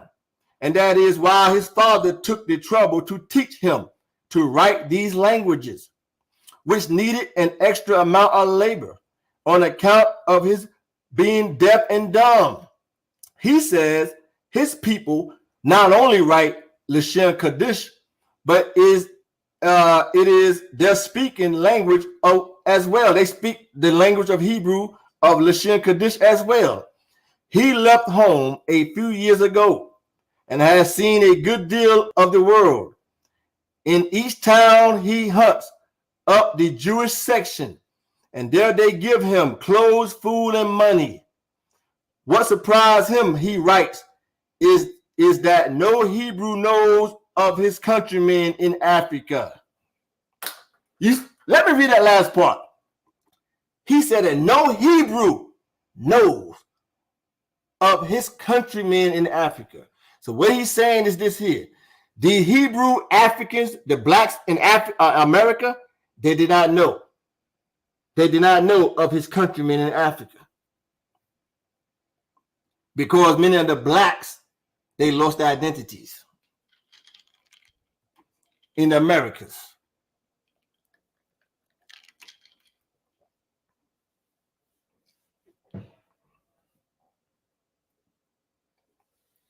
So I blew it up right here too. But that's okay. I'm not going to read it again. Let's go to this article. Arisha journeys the role of travel in the birth of Yoruba Atlantic religions. Okay, this is an article printed some years back. You're looking at the image on the right side of Yoruba Jews. And many of them say they come from the tribe of Ephraim. Let's go inside and see. Now, you saw before when I read about the Akus. I read about the Akus, right? I read about them. Let's read this now. The Yoruba speaking area of Africa boasts a millennia history of urbanism, travel, and trade, and there are indications that Yoruba Yoruba speakers found environments of Salvador, Havana, Freetown, and Port of Spain relatively familiar. Mid-19th century observers in all of these places voiced strikingly similar stereotypes of local Yoruba communities. It is as effectively organized and economically savvy clerk is a Clark writes in Sierra Leone in 1843. He wrote, "The accused who form a great proportion of the liberated Africans are preeminently distinguished for their love of trading and occasionally amass large sums. From their frugal and industrious habits, the accused are called the African Jews." Again, the accused or accused are called the African Jews.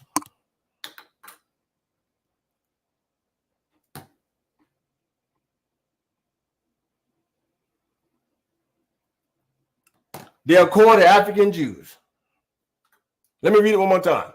The accused who form a great proportion of the liberated Africans are preeminently distinguished from their love and trading and occasionally amass large sums from their frugal and industrious habits. The accused are called the African Jews.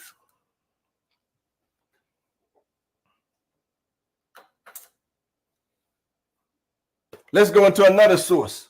This is another old source, okay, a publication from a book printed in 1797. 1797 by this white man that you see here on the right side. 1797. Buffoon's National History, containing a theory of the earth, a general history of man, etc. Again, printed in 1797. Let's go inside. Let's see what he wrote. This European white man right here. Let's see what he wrote. When he went and searched out the Israelites, let's see what he wrote. He said, or he says, "It has been pretended that the Jews who came originally from Syria and Palestine, they have the same brown complexion they have formerly." What year was this written? What year did this white man say or saw these Jews? 1797. What did he say again? "It has been pretended that the Jews who came originally from Syria and Palestine have the same brown complexion they have formerly." Basically, they did not do no damn metamorphosis. They have the same brown complexion they have formerly. As Miphion, however, justly observed, the Jews of Portugal alone are tawny, meaning also black, as they always marry with their own tribe. The complexion of their parents is transmitted to the child, and thus with little what's that diminution that is like a diminution, because this is like also old English, whatever, preserved even in the northern countries. The German Jews, those of Prague, for example, are not more swarthy than the other Germans. Are not more swarthy, meaning black. But he says here, it has been pretended that the Jews who came originally from Syria and Palestine, meaning where our ancestors came from, they have the same brown complexion they had formerly. He said, always since biblical times, when the 10 tribes went to Africa, even back in, what year was this again? 1797. He said they still had the same brown complexion.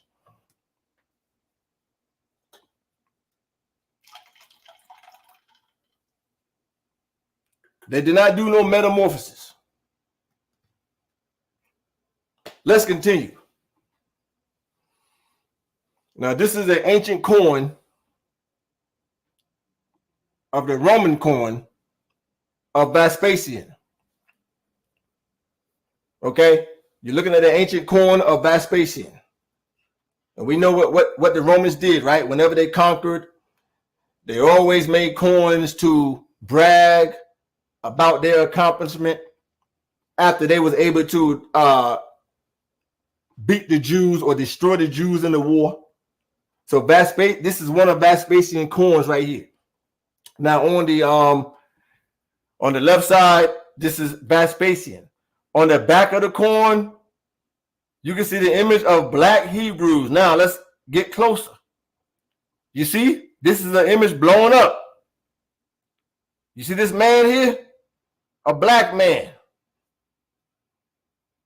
Right on the back of the Vespasian coin, showing him as a Negro. This again is the coin, the front of the coin. This is the back of the coin. You see the brother right here? This is the close-up. Clearly showing him as a Negro.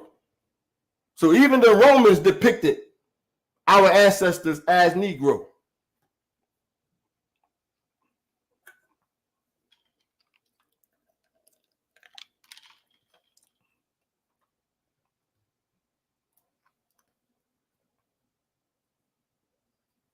Another source is called the Researchers on Ancient History, Volume 2.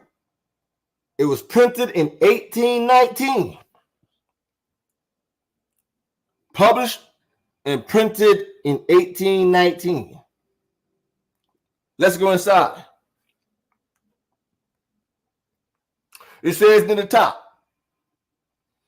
here is a singular analogy present except, right? Esbius, okay, in his Chronicon says in the year 1575 before the Messiah that the Ethiopians coming from the river Indus, okay, encamped and settled near Egypt. The Jews, in the highlighted part, the Jews by their own avowal, being of Chaldean race, Where did Abraham come from? Chaldea. The Jews being a Chaldean race, a branch of black Arabs. It follows that they are real Ethiopians. What does the Bible say? God says, "Are not thou like the Ethiopians unto me, O Israel?" What did Tacitus say? The ancient Roman historian who seen Israel with his own eyes. He said that many people thought that the Jews was those of the Ethiopian race. The Jews by their own, I don't know if that is old English, either way. The Jews by their own avowal being of Chaldean race, because Abraham was of Chaldea, a branch of black Arabs. It follows that they are real Ethiopians, okay? As in the Indus or Black River, this name was given to several rivers besides blah, blah, blah, blah, blah. But I just want to show everybody that they even said the Jews was a black race, and it was also considered to be a people of the Chaldean race, which is true, because they come from the seed of Abraham. Abraham come from Chaldea, or came from Chaldea.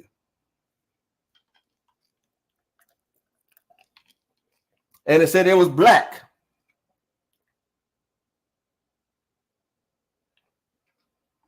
Another source. This is an early source out of London. It was printed in 1873. Near the bottom, 1873. The original documents of the Coptic Church. A short history of the Copts, or the Copts. and their church, the Coptic church. Again, printed in 1873 in London. Let's go inside. 1873. Let's pick it up right here at the bottom. It reads, the other portion was the whole people of Egypt, or Kemet, who was called Quipt, and were of a mixed descent, among whom one could not distinguish Cop from Abyssinian, Nubian, or Israelite, and they were all Jacobites. Let me read it one more time. The other portion was the whole people of Egypt, who was called Quipt, Q-I-B-T, and were of a mixed descent, among whom one could not distinguish the Cop from the Abyssinians. He said all these people looked alike. You couldn't tell them apart. Nor the Nubians or Israelite, and they were all Jacobites, meaning they were all Israelites. What year was this again? 1873.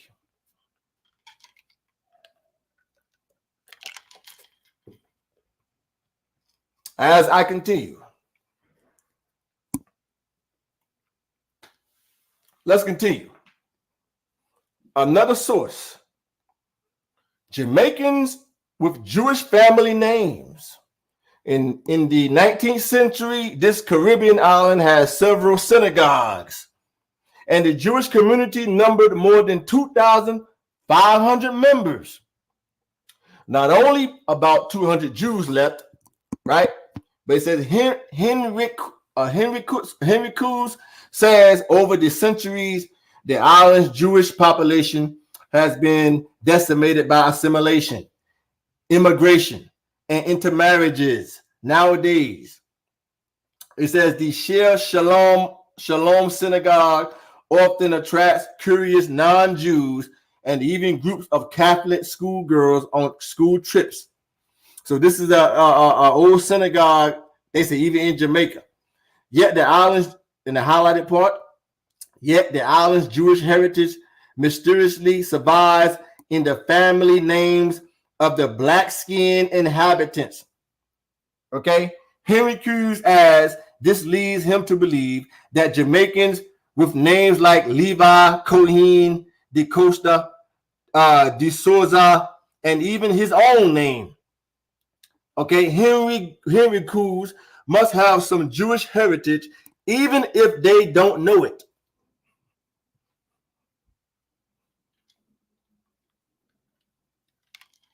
Even if they don't know it.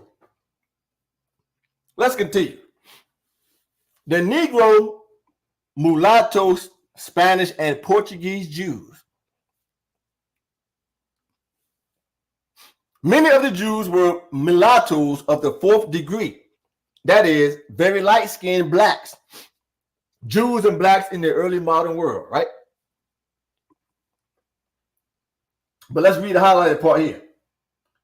It says, for of the well-known Jamaican Jewish families, descended from the Spanish and Portuguese Jews of Guyana and Brazil, one member is an absolute Negro, a Bahamian birth, and the remainder 5 are Artaroons, and mulattoes of Jamaican birth. But near the bottom, let's see what it says near the bottom. Watch this here, near the bottom. This is the reason why at the present day, not only are Spanish and Portuguese names very common among the apparently white and English inhabitants of Jamaica, chiefly along the south coast, but why not a few rather handsome Moorish-looking Negroes, recalling sometimes, it says, with strange vividness, the Lucerian, what's that? I can't hardly see that. Bearded, prominent nose, full eye, Assyrian, 3000 BC. And then it says equally bear high sounding Spanish names. But again, it says for near the top here, for our well-known Jamaican families, descendant of the Spanish and Portuguese Jews. Okay, this is a mulatto woman right here. This is a mulatto woman.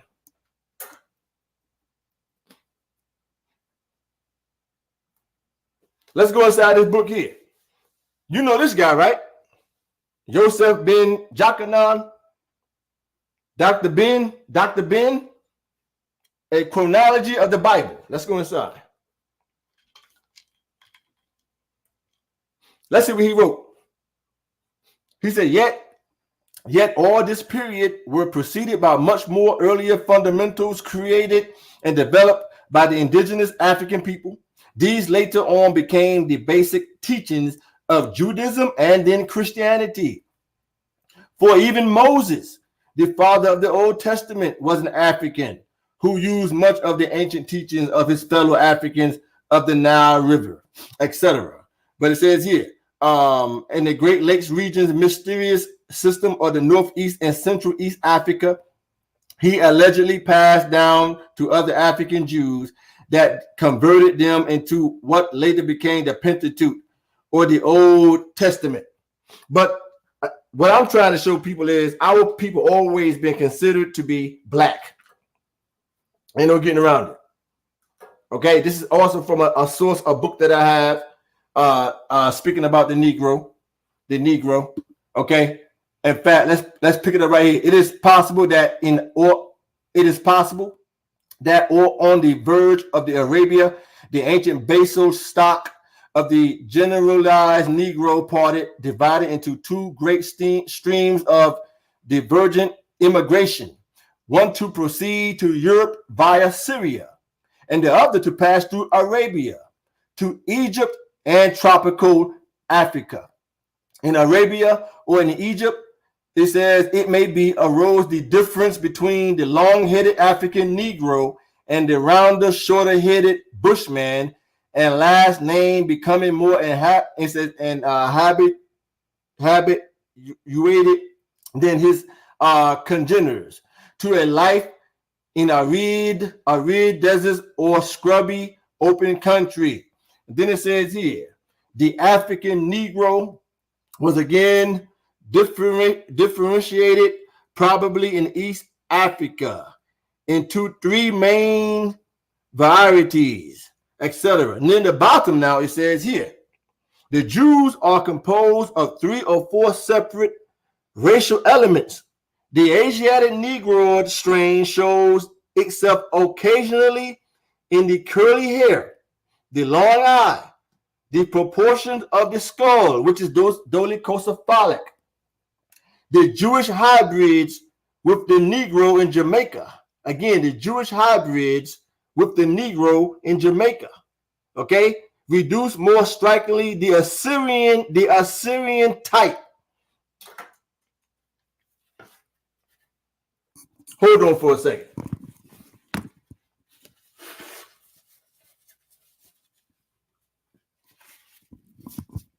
It says again, to reduce more strikingly the Assyrian type. Now watch this, folks. This is an image, a vintage photo of a black Jew in Jerusalem, Israel. Because there was a remnant of real black Jews in the land in the early 1900s. You can see this black Jew. You can see the prayer shawl. You see the prayer shawl right here on his shoulders. On the left side of his shoulder, this is the prayer shawl right here. This is a vintage photo of a black Jew.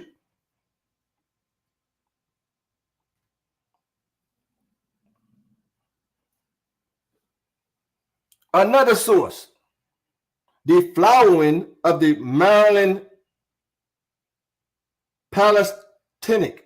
Again, the flowering of the Maryland Palatinic, or Palatinate, however you want to pronounce it.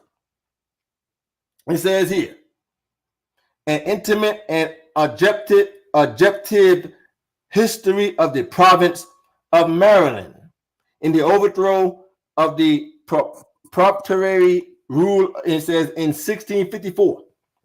Either way, let's go inside. It talks about the Jews or the black Jew, even in Maryland in 1654. It says here, when Fernando Pulton demanded land rights in 1639 for a number of transportees which had been assigned him by Father White, among names was Matthias Sousa, a Mulatto. This is another name he had. Okay, another name. But let's jump down here. In fact, let's keep reading. Likewise, in 1650, when Thomas Copley demanded land rights by assignment from Father White as having brought in a number of adventurers in 1633, among them was the name of Matthias Zeus. The name has all the favor of the Portuguese or Spanish basic bloodstream, and in so much as it is as well known to prove the fact that the Portuguese woman integrated with the Negroes from the Portugal colonies in the 16th and 17th centuries. It can readily be understood why he was listed as a mulatto. Sousa apparently served Father White according to his contract of internship. Okay, but look what it says near the bottom here. Near the bottom, it says here, the Portuguese Jewish aristocrat. He was a Portuguese Jewish aristocrat and referred to him as Matthias de Sousa, according to his dark complexion. Okay, so this man here who was demanding rights in Maryland in the early 1600s, they say he was a Portuguese Jew, and they say he had a dark complexion. I just want to show everybody. Then it says here, Sousa was the first Jew to settle in Maryland. Let me read it one more time. Near the bottom. This black Jew was the first black Jew or black individual to settle in Maryland. He was the first black Jew. I'm pretty sure there was more black Jews in Maryland that they didn't know, because the Africans, so-called African Americans, are the Hebrews. Either way, it speaks about this guy being a black Hebrew. It says he had a dark complexion. Again, Matthias de Sousa, according to his dark complexion, he was a Portuguese Jew. He also adopted the name Fernando Pulton, but his real name was Matthias Sousa. He was a black Jew, Portuguese.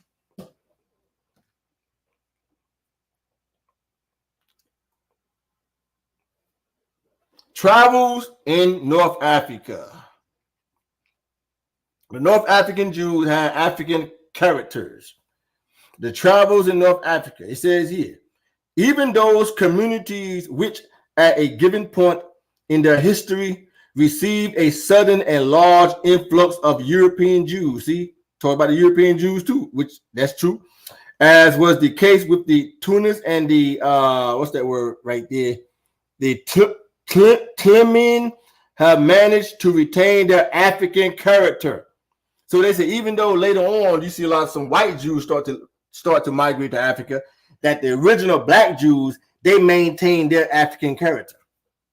It says thanks to their reinforcement by numbers of Judeo-Berbers from the interior. So the black Jews maintained their blackness. They never did a metamorphosis. Even when the white Jews start to migrate into Africa, the black Jews maintain their blackness.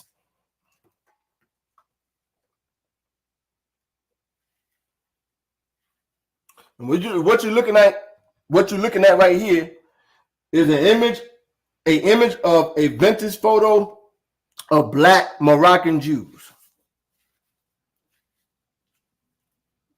They maintain, he says, right? It says again, even with the influx of European Jews migrating to Africa, the original black Jew, they maintain their character. Thanks to their reinforcement by numbers of Judeo-Berbers, meaning by intermixing with the other black Jews. They maintain their blackness.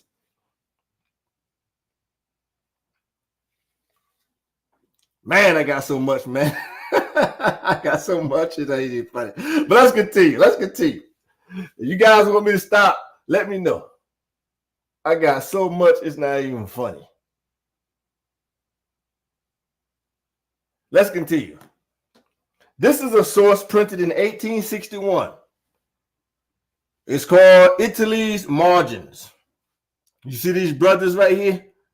Well, it look like this may be a brother. No, that's a white guy. These all white men here. Was it Italy's Margins, right? 1861. Page 100. Let's go inside. Let's go inside and read and see what it says. Where my glasses at?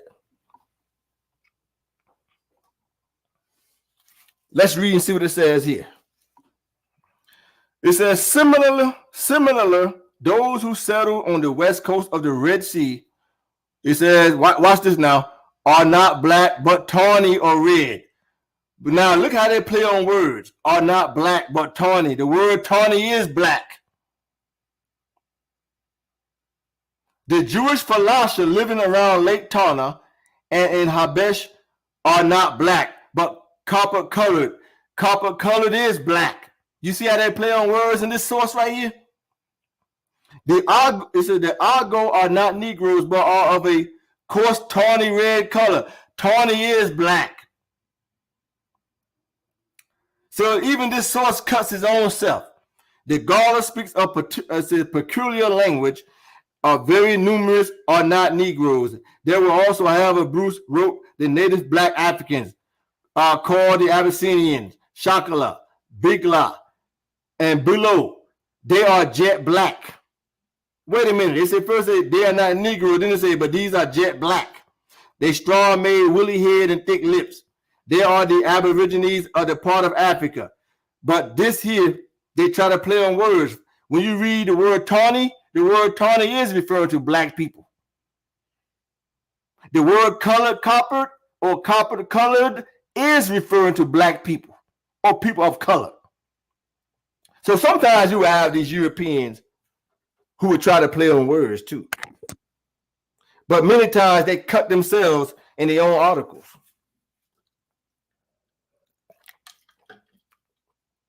Because I just showed you many early sources where they called them Negroes black, the Jews. Let's go into the Oxford Guide, People and Places of the Bible. People and Places of the Bible. Let's go inside. Let's start right here. Let's start at the top. No, let's start here. In prophetic literature, after God's wrath is vindicated on the nations of the earth, God will charge their speech. So all can worship God. And from beyond the rivers of Ethiopia, my suppliants, the daughter of my dispersed ones, they shall bring my offering. Mentioned in the book of Zephaniah, chapter 3, verse 10. Look what it says here in the highlighted part. This refers to the African diaspora. This refers to the African diaspora. What book is this from? The Oxford Guide. People and Places of the Bible. This refers, they said this verse in Zephaniah 3:10 refers to the African diaspora, to Israelite exiles in Africa, returning with gifts of thanksgiving to God. Africa, then with its people, seen as converts, shall come to worship God in Zion. Seen as converts, but it wasn't. Along with the dispersed Israelite tribes. So they said that many Gentiles would come worship along with the Israelite tribes also. What source is this again? The Oxford Guide to People and Places of the Bible.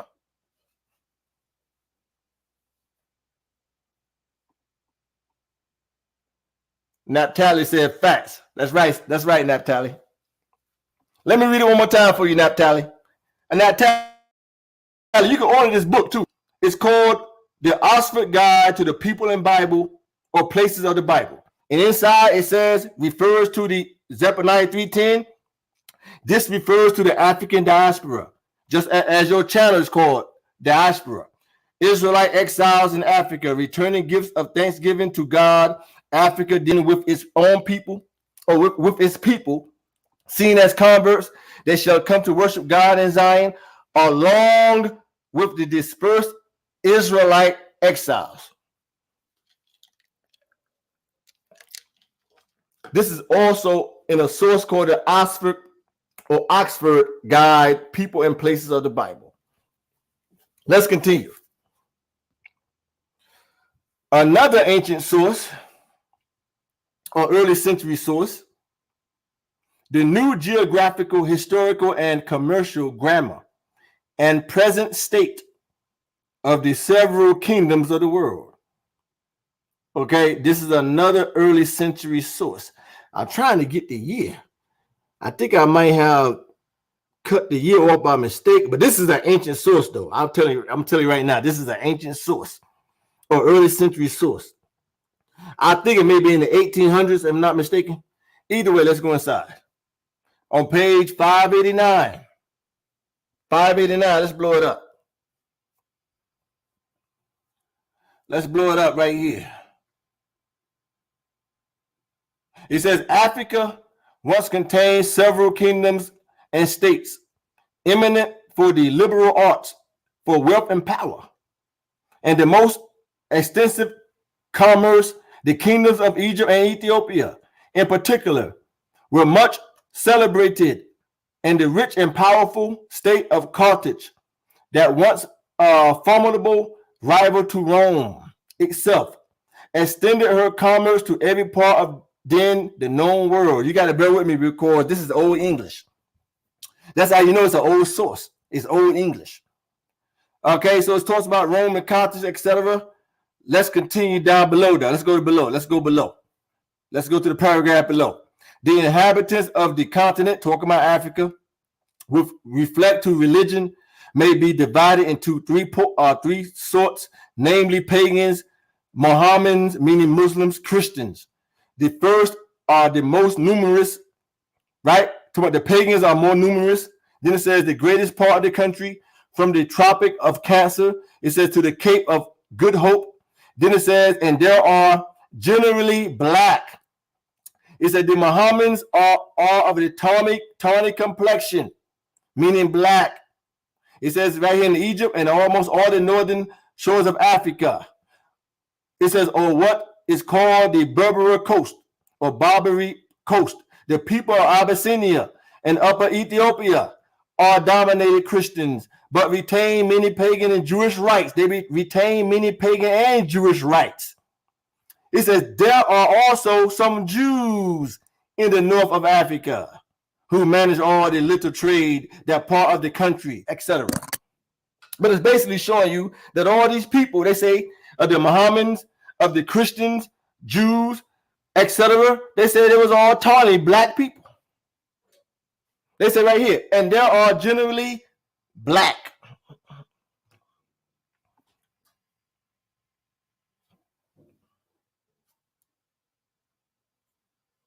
You see, they are generally black.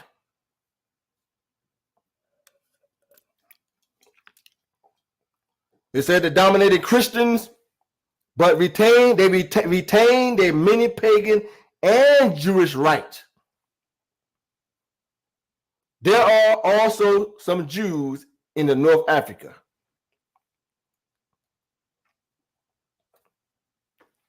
Let's go to another source.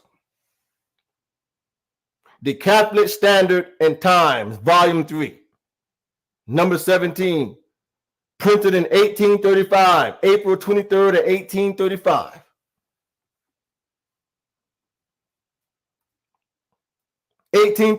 Let's go inside and read and see what it says. You see? Philadelphia, April the 10th, 1835 at the top. The complexion of man. Let's read it. It says here, as the inferior animals over which came or man claims dominion presents us with the diversities of color corresponding to the climates in which they live. So does the human race present us with certain varieties of complexion in all the different latitudes of the globe. Beneath the burning rays of the tropical sun, the complexion of man is of a deep jet black, as many be observed in the numerous tribes of the African Negroes. But we proceed from the equator into the more temperate climates. That's how we know that it's not possible that Europeans or Hispanics was living in ancient Egypt, working in those hot sun, making those pyramids and making bricks and straws as mentioned in the Bible. It's no way possible. No Hispanic could be working with no shirts off in that blazing hot sun as the Hebrews did, making bricks. Their skin would have burned and peeled off. Even today, the so-called Hispanics, they have a high rate of skin cancer. Don't believe me, look it up. When Hispanics, and this is not hate speech, these are facts. When Hispanics go out to the beach as their European counterparts, they have to put on suntan lotion.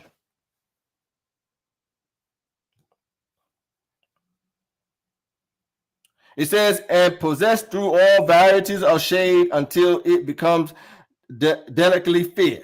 If passing from the extreme of the heat to the extreme cold, we extend our observations to the highest northern latitudes, etc. Then it continues to say, we may indeed establish the following classification of complexions: the white, the yellow or olive colored, the red or copper colored, the brown or tawny colored. See, brown is always tawny.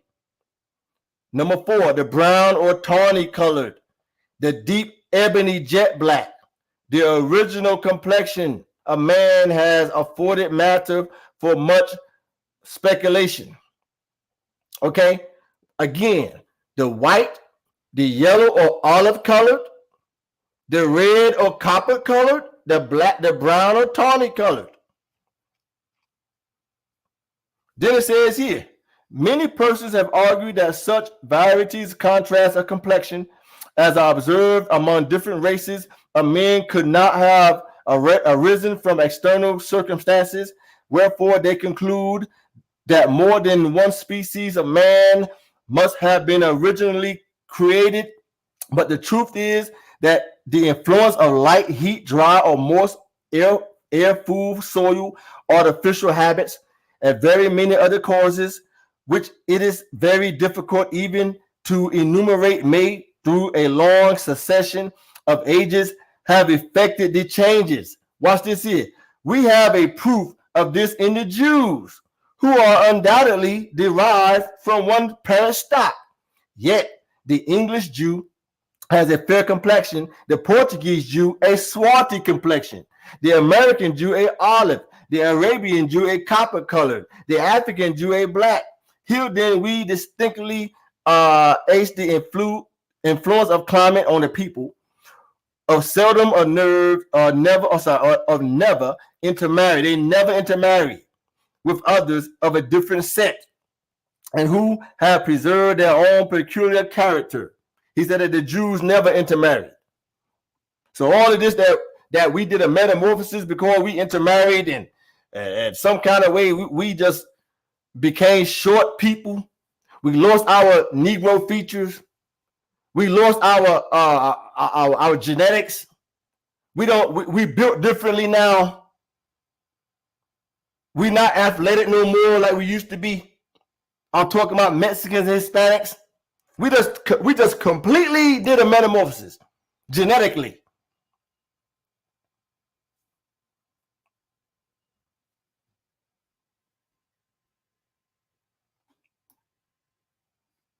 Another source. It printed in 1828. It's called the Christian Examiner. Theological Review. Again, printed in volume number 5. Printed in what year was this again? 1828. On page 382. Let's go inside and see what it says. Now I'm going to read the bottom of the index. You see right here at the bottom? Let's blow it up. Let's blow it up. It reads here. The ancients gave the name of Ethiopia to every country of which the inhabitants were of a black and tawny complexion. By the Ethiopia, here mentions called Oriental or Asiatic Ethiopia. Then when you keep reading, it says right here, this guy says he seems to have been led to the era by the circumstances that Tacitus wrote the Jews as descendants of the Ethiopians. See, even the Roman historian Tacitus said that the Jews were, or many thought that the Jews were the descendants of the Ethiopians, from which he appears to have inferred that by Ethiopia was meant of the Chaldees, the birthplace of their ancestor Abraham.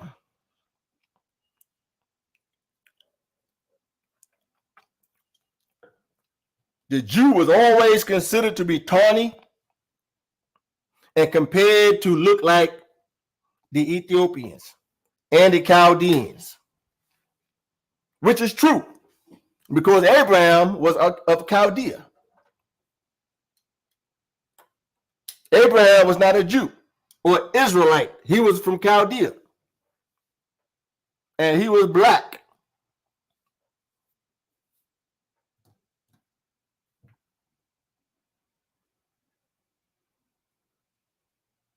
Another source. The Biblical World, volume number 40, a classical reprint, The Biblical World, volume number 40. Let's go inside. Let's go inside right here. Look what it says here. Racial. This is also an early source, but a reprinted. But let's go inside. Let's read what it says on the racial characteristics of the Semites. This race is characterized by a dark complexion. It's talking about Semitic people. This race is characterized by a dark complexion, thick, black, curly hair, a hooked nose, rather thickened at the base, and thick lips. That's true. Many of the early Semitic people, not all Semitic people got broad noses, folks. Many of our ancestors' noses were straight with Negro features. That's why when you look at a lot of the Jews of Ethiopia, they maintain many of their Semitic features, because the Jews of Ethiopia, many of them, they did not mix as much. So they have a lot of Semitic features. You see many Jews in Ethiopia with a lot of Semitic Negro features with broad nose also, but also you see those with noses that's thin, hook-like. Okay, now all Jews got broad noses. That comes from the mixing with Hamitic peoples. Okay, Ephraim and Manasseh's mother was a Hamite. Simeon also married a Canaanite woman.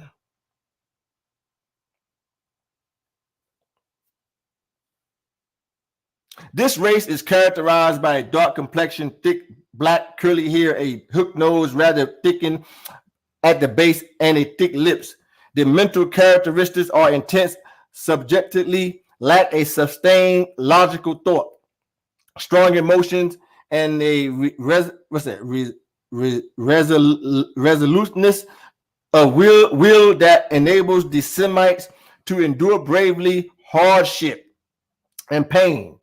In science, art, and philosophy, they have done nothing important. Look, they try to say they done nothing important. But in religion, they have been the leaders of mankind, Judaism, Christianity, and Mohammedanism. So they try to say that the Semite did nothing important. Really? It was the Negro who created just about everything you can think about.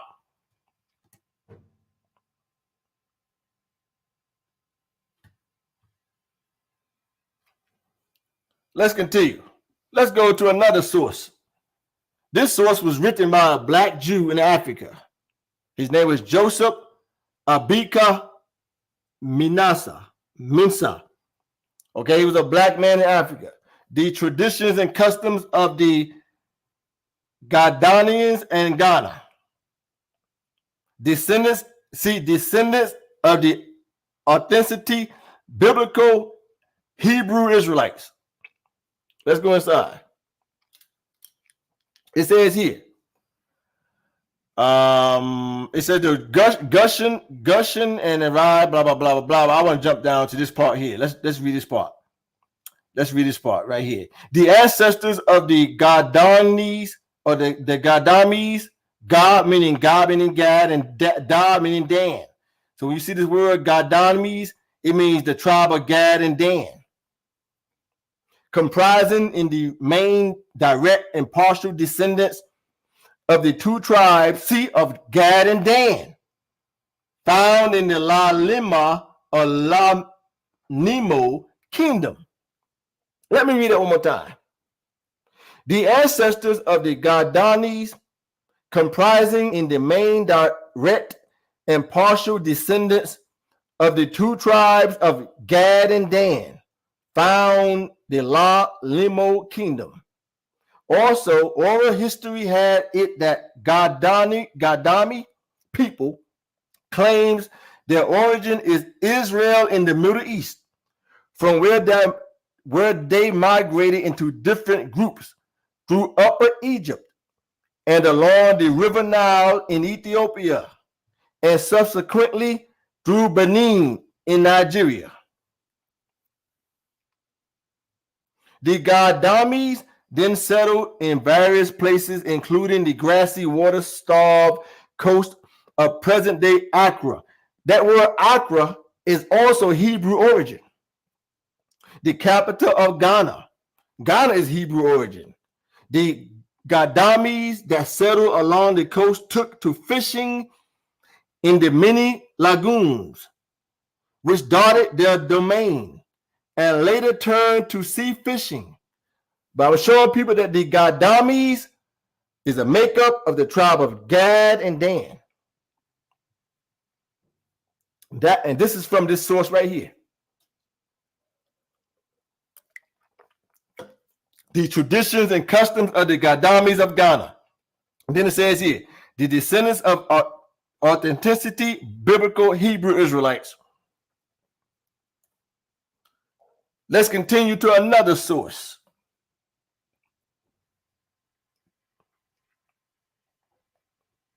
Another source. Judica threads in West African tapestry, no more forever. This is from a journal article, right? It says here's an article around 2006. But either way, it's a European article. Let's go inside. It reads here. In sub-Saharan Africa, the term Malam is used notably by the, what's that word? Tarek Smith, and throughout northern Nigeria by the Hansa builders, embroiderers, and weavers, as well as by a host of dignitaries.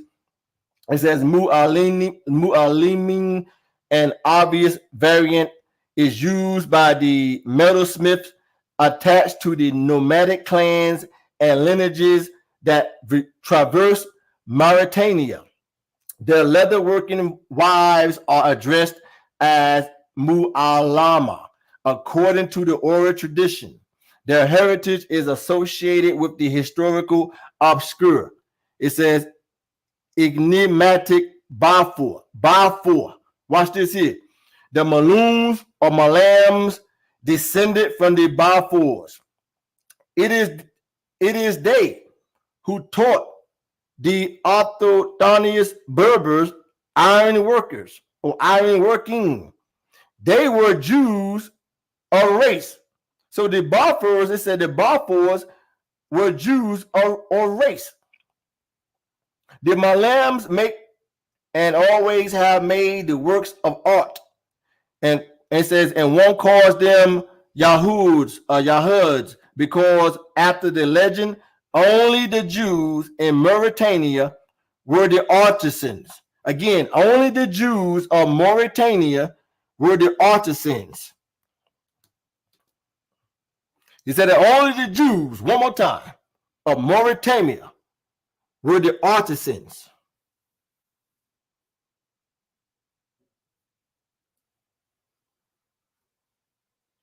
And then it says here, south of the Almoravids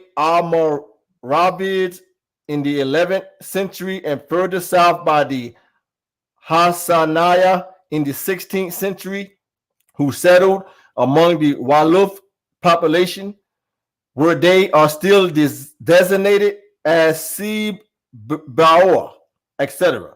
Another set of locally recorded indigenous traditions noted that the Bafour were Jews of the Aoud Nan or Nan in southwest Morocco, who had descended into the Adra region with other Berber tribes and were eventually integrated into the nomadic clans traversing the Tawza region in Mauritania. Some of the nomadic Tawza families considered themselves descendants. Other accounts credited the Bafour with the introduction of irrigation and the construction of stone-lined wells and extensive subterranean galleries, building technologies involving masonry. The Jews were known for masonry, carpentry, they were known for that. And it says, and metalworking, they was known for that. It says, all attributed to Bani Israel. The Jew was known for metal workers also, or being metal workers also.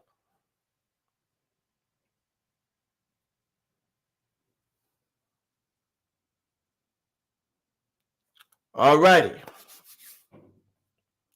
Let me get my brother Shasham. I got much more, but we are going to end the presentation for now. We'll continue another time. So let me go on mute and call my brother Shasham real quick.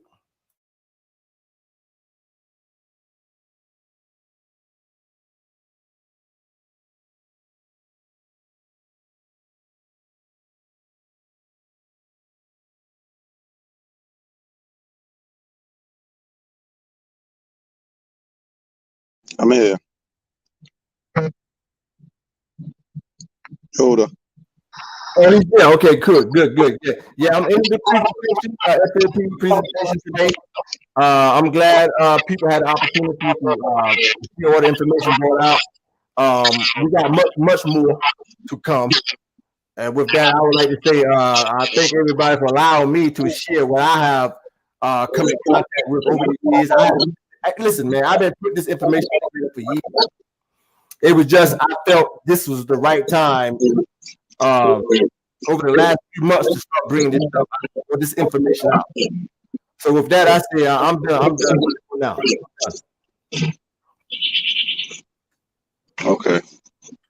All right. Shalom, Israel. Most high bless. Thank you for tuning in.